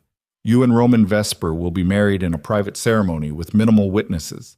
Then I'll decide whether to keep you alive afterward." Terror flooded Avery's system. "Roman will never agree." "Roman will do exactly what I tell him if he wants you to survive the next 24 hours. Anthony turned away, dismissing her. "Take her downstairs, and if she tries to escape again, break her legs. She doesn't need to walk down the aisle. She just needs to say, 'I do.'" They dragged Avery into the house, through the kitchen, downstairs that led to a wine cellar that had been converted into something darker. A cell. Concrete walls. Steel door. No light except what leaked in from the hallway before they slammed the door shut. Total darkness. Avery collapsed against the wall, her body shaking, tears streaming down her face. Her ankle throbbed. Her mouth tasted like blood. And somewhere in Chicago, Roman was probably getting the same ultimatum. Marry her tomorrow or she dies. She'd tried to save them both and failed catastrophically. Unless Morrison moved fast enough, unless the FBI could get warrants and mobilize before the wedding, unless— The door opened. A figure stepped into the cell. For a moment, backlit by hallway light, Avery couldn't see who it was. Then the door closed and a flashlight clicked on. Victor Sareen stood in front of her, smiling. He was younger than she'd expected, mid-40s, handsome in a cold, angular way, wearing an expensive suit and radiating the kind of casual violence that made her father look almost humane by comparison. Avery Valine. His accent was Eastern European, smoothed by years in America. "I've heard so much about you." "Get out." "I don't think so." He crouched down in front of her, studying her face like she was an interesting specimen. "Your father thinks he's in control of this situation, thinks he can marry you off to Roman Vesper and maintain his alliance with both families, but he's wrong." "What do you want?" "The same thing everyone wants: power, territory, control." Saren's smile widened. "And you're the key to all three. See, if you marry Roman tomorrow, I lose my leverage. The Vesper family becomes untouchable through political connections. But if you die before the wedding, if Roman loses you permanently, he becomes unstable, emotional, easy to manipulate." Avery's breath caught. "You're going to kill me." "Eventually. But first, I'm going to use you." He pulled out a phone, started recording. "You're going to make a video for Roman. Tell him you love him. Tell him you're sorry for everything. Tell him goodbye. And then tomorrow morning, right before the wedding, I'm going to send him that video along with proof that you're dead. The grief will destroy his judgment, and in that moment of weakness, I'll take everything he has. He'll kill you. He'll try." Saren shrugged. "But grief makes people sloppy, and I've never been sloppy." He held up the phone, started recording. "Say hello to Roman, Avery. Make it good. This is the last time he'll ever hear your voice." Avery stared into the camera lens, her mind racing through options that didn't exist. If she refused, Saren would torture her until she complied. If she cooperated, she'd be giving Roman exactly the kind of emotional devastation Saren wanted. Either way, she was dead. Unless an idea formed. Desperate, insane, maybe just crazy enough to work. Avery looked into the camera and spoke directly to Roman, her voice steady despite the terror. Roman, if you're watching this, I need you to listen carefully. Remember Charleston. Remember the night we talked about the one thing I was always afraid of. The thing I told you I could never survive? She paused, letting the words sink in. You said I was wrong. You said I was stronger than I believed, that I could survive anything, and you were right. Another pause. So don't come for me. Don't let grief make you reckless. Don't give them what they want. Just remember what I told you that night. Remember the address. And trust that I can take care of myself. Enough, Saren said, stopping the recording. That was touching. Almost makes me feel bad about what happens next. Do whatever you want to me, Avery said quietly. But you already lost. Because Roman's smarter than you think, and he'll understand what I just told him. What did you tell him? Something you'll never figure out. She met Saren's eyes without flinching. Because you're not smart enough to know when someone's playing you. Saren's expression darkened. He grabbed her jaw, squeezing hard enough to bruise. You think you're clever? You think some coded message is going to save you? I think you're scared. Avery's voice stayed steady, even as pain radiated through her face. Because you're standing in this basement threatening a woman you could kill right now, but you haven't, which means you still need me alive. And that makes me dangerous. Saren shoved her away, standing up. Your father was right about one thing. You are stubborn. He headed toward the door, then looked back. Enjoy your last night alive, Avery. Tomorrow morning you become bait one final time, and then you become nothing. The door slammed shut. Darkness swallowed everything again. But in that darkness, Avery smiled. Because she'd just done something Saren would never expect. She'd told Roman exactly where to find Agent Morrison. The address wasn't random. It was the coffee shop in Cambridge where she'd arranged to meet the FBI. The thing she was always afraid of wasn't death or imprisonment. It was betraying Roman a second time. And the strength he'd told her she had was the courage to destroy both their fathers before it was too late. Roman would figure it out. He had to. Because if he didn't, if he couldn't decode the message and get to Morrison before the wedding, then Saren was right. She'd be dead by morning, and the war would be lost before it even started. Avery pressed her back against the cold concrete wall, closed her eyes, and started counting seconds. Somewhere in Chicago, Roman was getting that video. Somewhere in Boston, Agent Morrison was waiting for evidence that might never arrive. And somewhere in this basement, time was running out. The wedding was in 12 hours. And Avery Valine had just bet both their lives on Roman being smart enough to understand a coded message delivered at gunpoint in a hostage video. Either he'd figure it out and save them both, or she'd die in this basement, and Roman would walk into Saren's trap thinking grief was the only thing left worth feeling. The concrete was cold against her spine. Her ankle throbbed. Her mouth still tasted like blood. But her mind was clear. And for the first time since her father dragged her back to Boston, Avery felt something besides fear. She felt dangerous. Not because she had weapons or power or control, but because she finally understood something her father and Saren would never comprehend. The most dangerous person in any room isn't the one with the most power. It's the one with nothing left to lose. And Avery Valine had just lost everything, which meant she was about to become someone even she didn't recognize. Someone capable of burning down empires. Someone who could stand in the ashes afterward and not even feel the heat. Someone who could look Roman Vesper in the eyes tomorrow and either save his life or watch him die trying to save hers. The basement door didn't open again that night. No food, no water, no light except what leaked under the crack. Just silence and darkness and the steady counting of seconds until everything either shattered or survived. Avery didn't sleep, didn't pray, didn't cry, just waited and planned, and became something her father should have killed years ago. A daughter who finally learned how to fight back. Dawn broke gray and cold over Boston. Avery heard footsteps upstairs around 6 in the morning, heavy boots, multiple people moving with purpose, her father's voice giving orders. Something about the ceremony starting at 10, about moving her upstairs to prepare, about making sure she looked presentable for photographs, like this was a real wedding instead of an execution dressed in white. The basement door opened. Two men descended, pulling Avery to her feet without gentleness. Her ankle screamed, but she bit down on the pain, refusing to give them the satisfaction of hearing her cry out. They dragged her upstairs into blinding morning light. Her eyes watered. Her body felt weak from dehydration and hunger. But her mind stayed sharp, focused on one single question. Had Roman figured it out? They took her to her old bedroom where a wedding dress hung waiting. White silk, elegant, expensive. Everything a bride should want. Avery stared at it with something close to hatred. A woman she didn't recognize entered carrying makeup and styling tools. Professional, efficient. The kind hired to make damaged goods look pristine for important occasions. "You have 2 hours," the woman said without emotion. "Try to cooperate. It'll go easier." Avery cooperated because fighting would waste energy she needed for what came next.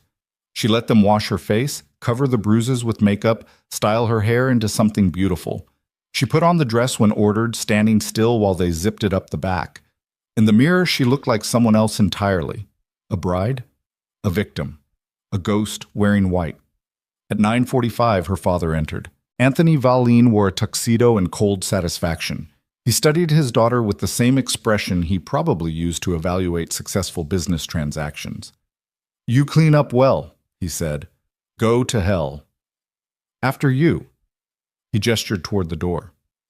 "The guests are waiting. Small ceremony. Just family and necessary witnesses. Roman arrived an hour ago with his father. He looks worse than you do, if that makes you feel better." Avery's chest tightened. "You're really going through with this?" "Of course. The arrangement serves everyone's interests. Except yours, perhaps. But your interests stopped mattering the moment you betrayed me." He moved closer, his voice dropping. "Understand something, Avery. I gave you chances. Multiple chances. To comply. To accept your role, to stop fighting. And you refused every single one. So whatever happens after you say I do today, whatever Victor Sarin has planned, you brought it on yourself." "Sarin's going to kill me." "Probably."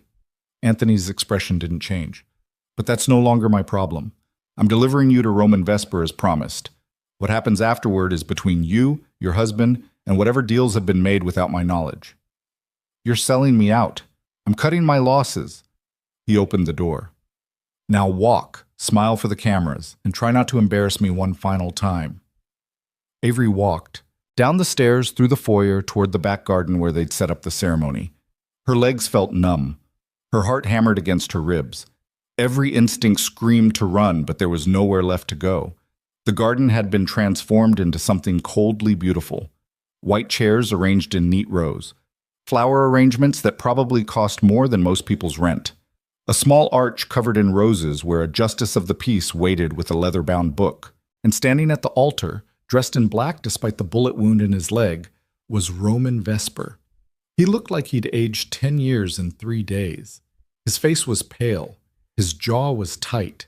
His eyes, when they found hers, carried something beyond grief. Desperation.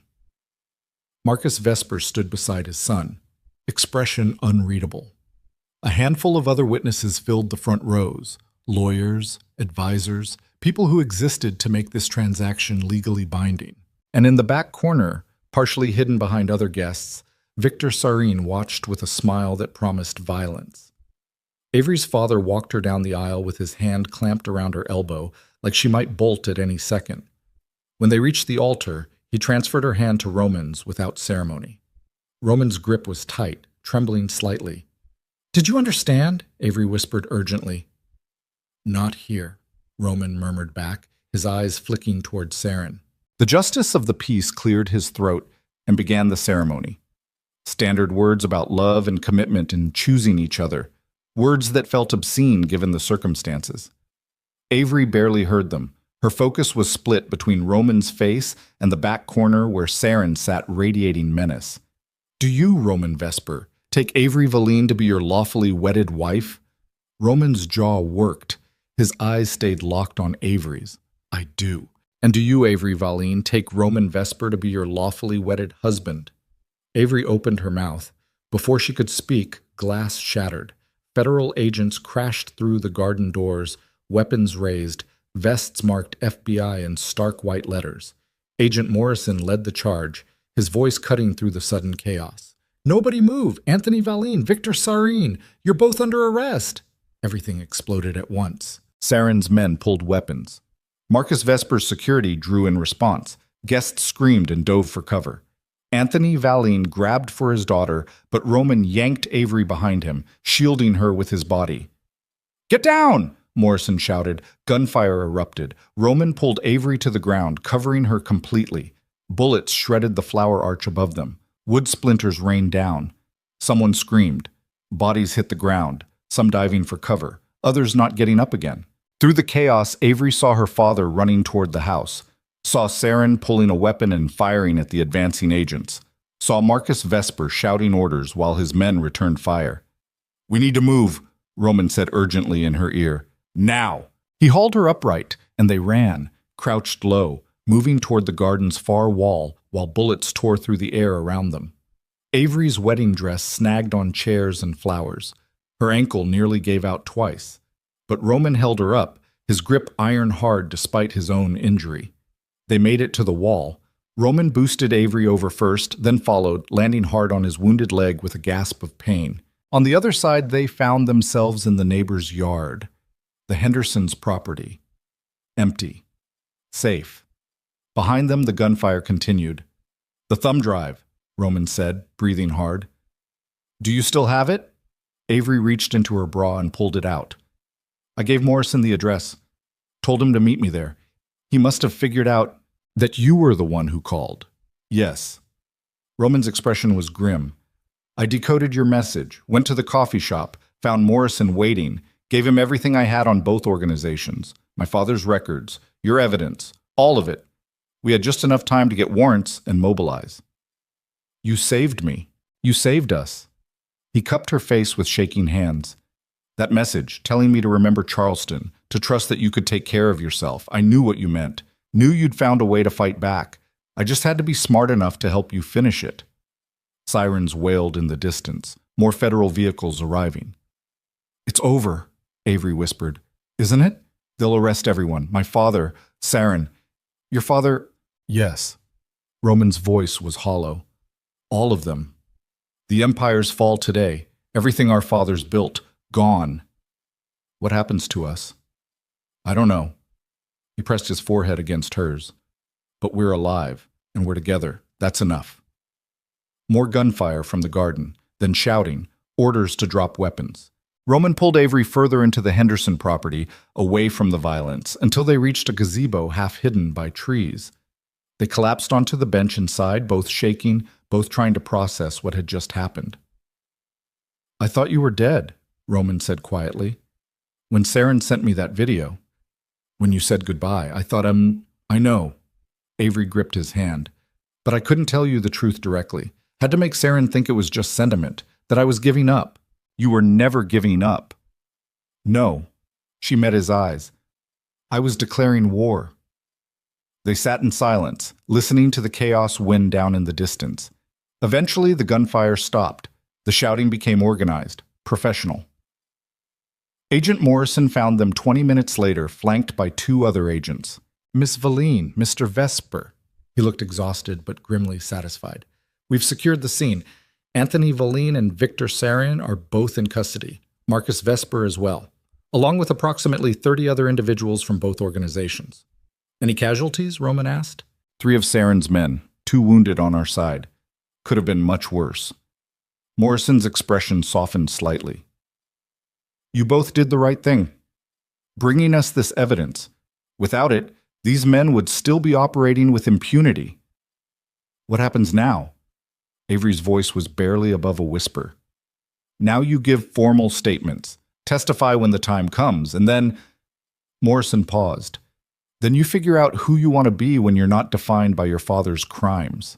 He left them with instructions to come to the field office later that afternoon. Avery and Roman sat in the gazebo as morning stretched into noon, neither quite ready to face what came next. "The wedding wasn't finished," Avery said eventually. "I never said I do." Roman looked at her. "Do you want to?" "I don't know." She was quiet for a long moment. "Everything between us started with lies, with manipulation, with me running and you hunting, How do we build something real on that foundation? Maybe we don't. Roman's voice was rough. Maybe we start over, completely. No arranged marriage, no family pressure, no empires forcing us together. Just two people who survived hell and get to choose what happens next. And what do you choose? You. He said it without hesitation. I choose you, not because my father ordered it, not because it's strategic, not because you're leverage or property or any of the things they tried to make you. I choose you because you're the only person who ever made me want to be something other than what I was raised to be. Tears burned down Avery's face. Roman, but I won't force that choice on you. He took her hand gently. You deserve freedom, real freedom. The kind where you wake up every morning and decide who you want to be without anyone controlling that decision. So if you want to walk away from me, from all of this, I'll understand. I'll let you go, for real this time. No hunting, no following, just freedom. Avery looked at the man beside her, the man who'd lied to her face for months, who'd dragged her into nightmares, who'd also saved her life, protected her, given her the tools to fight back when no one else believed she could. I don't want to walk away, she said quietly. But I can't marry you. Not like this. Not with everything still raw and broken between us. I know. I need time to figure out who I am when I'm not running, when I'm not someone's daughter or someone's target. I need to stand on my own first. How much time? I don't know, maybe months, maybe longer. She met his eyes. Can you wait that long? Without expectations? Without pressure? Just wait? Roman was quiet for a moment, then, yes, I can wait, as long as it takes. Why? Because you're worth waiting for. He brought her hand to his lips, kissed her knuckles gently. And because for the first time in my life, I want to do something that's not about strategy or power or control. I want to do something that's just about love, even if that means standing still while you figure things out. Avery started crying in earnest then, not from grief or fear, but from something she couldn't quite name. Relief, maybe, or hope, or the terrifying possibility that despite everything, they might actually survive this. The federal investigation took 6 months. Anthony Valine, Victor Sarin, and Marcus Vesper were all indicted on multiple charges: racketeering, conspiracy to commit murder, money laundering, political corruption. The trials would take years, but the evidence was overwhelming. The empires their fathers had spent decades building collapsed in a matter of weeks, Avery testified. So did Roman. They stood in courtrooms and recounted horrors they'd witnessed, crimes they'd uncovered, betrayals that had nearly killed them both. The media called it the biggest organized crime takedown in decades. Avery called it survival. Between court appearances, she moved into a small apartment in Cambridge. 1 bedroom, no security, no guards, no one telling her what to do or where to go. She took online courses in cybersecurity, built a freelance career under her own name, slowly learned what it felt like to wake up without panic. Roman did the same in Chicago. He restructured what remained of the Vesper holdings into legitimate security operations, cut away everything tainted by his father's violence, testified against the organization he'd once been groomed to lead. They talked on the phone twice a week, carefully, honestly, learning each other all over again without the lies. What are you doing today? Roman would ask. Taking a class. You? Meeting with lawyers, trying to dismantle 50 years of criminal infrastructure. How's that going? Slowly, but it's happening. Good. Long silences, but comfortable ones, the kind that didn't need filling. I miss you, Roman said once, about 3 months in. I miss you too, Avery admitted, but I'm not ready yet. I know, take your time. And he did. And he waited while Avery learned how to live without fear, while she built a life that belonged entirely to her, while she figured out who Avery Valine was when she wasn't running or hiding or fighting to survive. 8 months after the raid, Avery called Roman with a different kind of nervousness in her voice. I'm ready, she said. Ready for what? To see you, face to face, not as fugitives or hostages or people forced together by circumstance, just us. Silence on the other end. Then, when? This weekend? I'll come to Chicago, if that's okay. It's more than okay. Roman met her at the airport looking different than she remembered, less controlled, more genuine. He wore jeans and a plain shirt. His hair was slightly longer. His face carried lines that hadn't been there before, evidence of stress and trauma and rebuilding. But when he smiled at her, it was real. "Hi," he said. "Hi," Avery responded. They stood in the arrivals terminal, suddenly shy like teenagers on a first date instead of two people who'd survived hell together. "I wasn't sure you'd come," Roman admitted. "I wasn't sure either, but I'm here." "How do you feel?" "Terrified," Avery said honestly, "but also hopeful," which is new. Roman drove her to a small apartment overlooking Lake Michigan. Not the mansion, not the estate, just a modest place with large windows and secondhand furniture and nothing that looked like wealth built on violence. "This is where you live?" Avery asked. "For now. I'm still figuring out what comes next." He set her bag down. "I got rid of everything connected to my father, the houses, the cars, the businesses. Started over with almost nothing."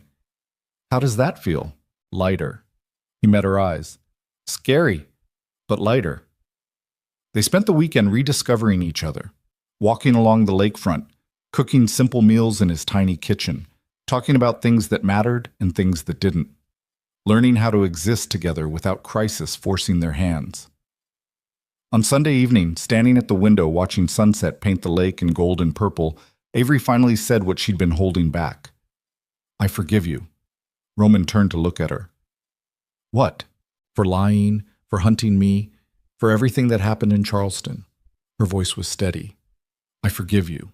Not because you've earned it or because enough time passed, but because I can't keep carrying that anger. It's too heavy, and I want to be free of it." "Avery, I'm not saying I forget or that it doesn't still hurt sometimes, but I'm choosing to let it go. Because holding on to it means staying trapped in the past.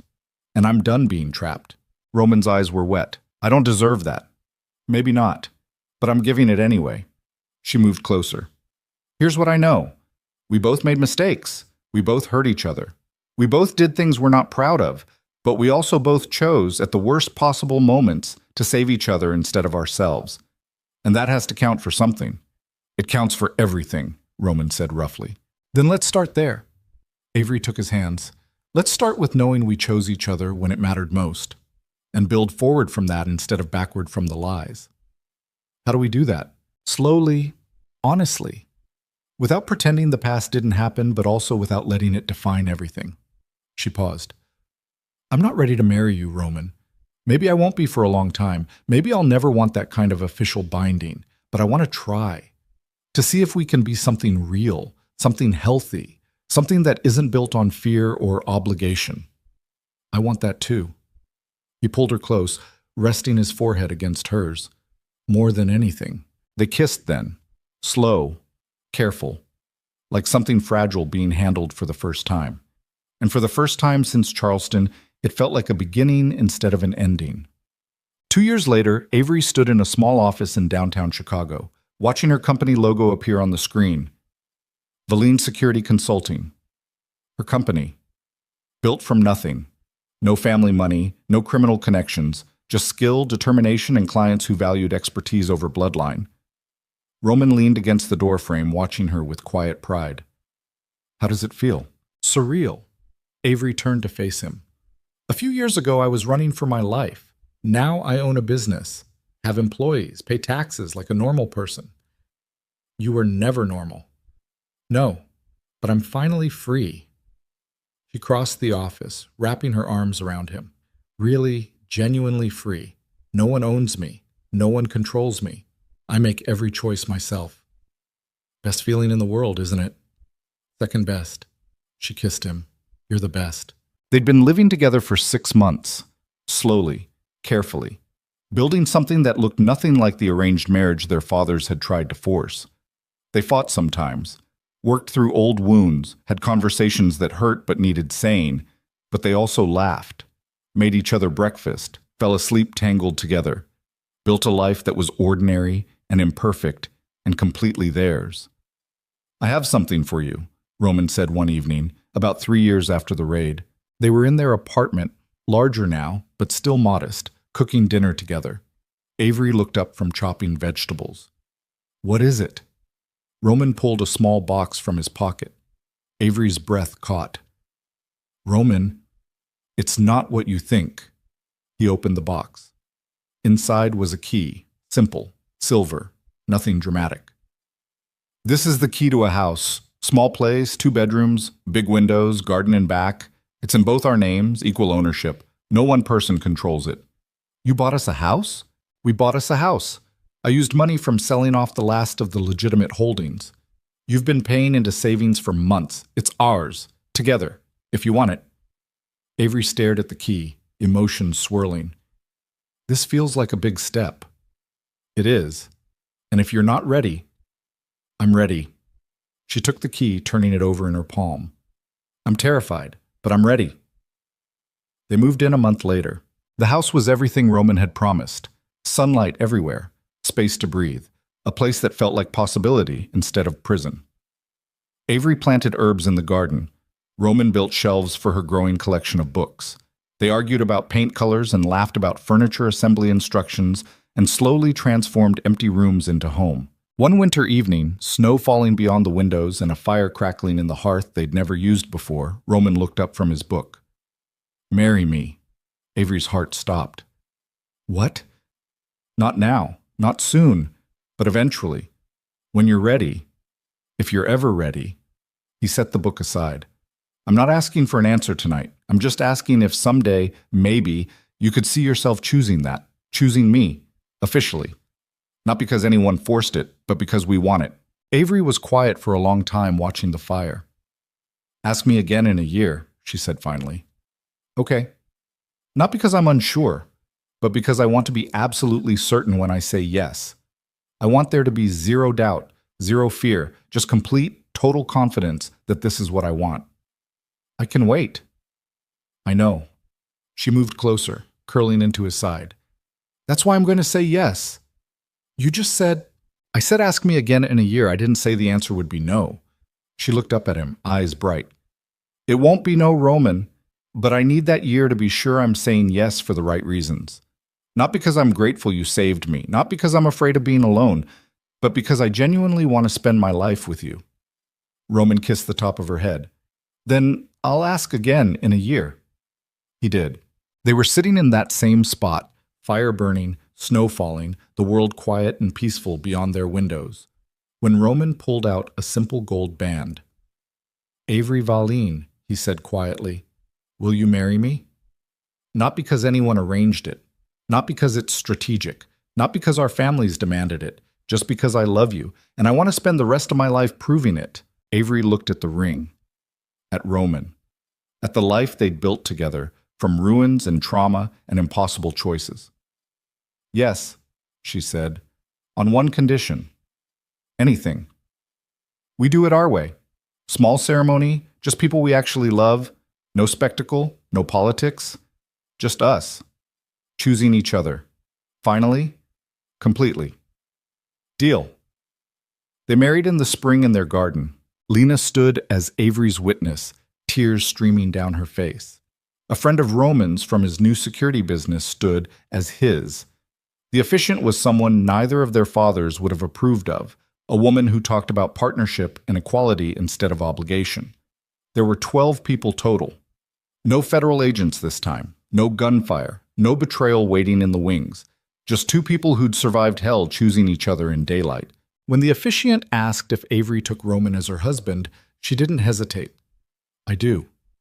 And when Roman slipped the ring onto her finger, Avery finally understood what freedom actually meant. Not the absence of choice, but the presence of it. The ability to wake up every morning and decide who to be, who to love, how to live. The power to stand in the wreckage of everything that tried to destroy her and say, I'm still here, I'm still choosing, I'm still free. Years later, standing in that same garden with gray in her hair and laugh lines around her eyes, Avery would think back to the girl who ran from Boston with one suitcase and terror in her chest. She would remember the lies, the violence, the moment in that Charleston bar when a stranger called Cole changed her life forever. She would remember the basement, the wedding that never finished, the choice between saving Roman or letting him die. And she would understand that survival was never about running away from danger. It was about running towards something worth fighting for. For Avery, that something was Roman. Not because he was perfect. He wasn't. They both carried scars that would never fully heal. Both had nightmares about basements and gunfire, and fathers who saw them as assets instead of people. But they had each other, and they had chosen that again and again. Through trauma and healing, through fear and hope, through every moment where walking away would have been easier than staying. They chose each other, not because they had to, because they wanted to. And in the end, that made all the difference. The garden was quiet now, just Avery and Roman standing in the spot where they'd married years ago, watching their rescue dog chase butterflies across the lawn. "Do you ever regret it?" Avery asked. "Giving up the empire, the power, everything your father built?" "Never." Roman pulled her close. "I'd give it all up again, every time, if it meant having this instead." "This isn't much. This is everything." He kissed her temple. "This is waking up without fear. This is knowing that the person beside me chose to be there. This is building something clean from ruins. That's worth more than any empire." Avery leaned into him, breathing in the scent of grass and spring flowers and possibility. "We survived," she said softly. "We did more than survive." Roman's voice was quiet, certain. "We won." And standing there in the garden they'd built together, in the life they'd chosen instead of inherited, Avery finally believed him. They had won. Not through violence or manipulation or playing the games their fathers taught them, but by refusing to play at all, by choosing love over power, freedom over control, each other over everything. And that, more than any arranged marriage, any criminal empire, any forced alliance, was worth fighting for, worth surviving for, worth living for. The afternoon sun painted everything gold. The dog barked happily. Somewhere inside the house, a timer went off signaling dinner was ready. Ordinary sounds. Normal life. The kind of life Avery Valine had once believed was impossible. But here it was. Hers. Theirs. Hard-won and battle-scarred and absolutely perfect. She took Roman's hand and they walked back toward the house together, leaving the garden and its ghosts behind. Because the past was finished, and the future, for the first time, belonged entirely to them.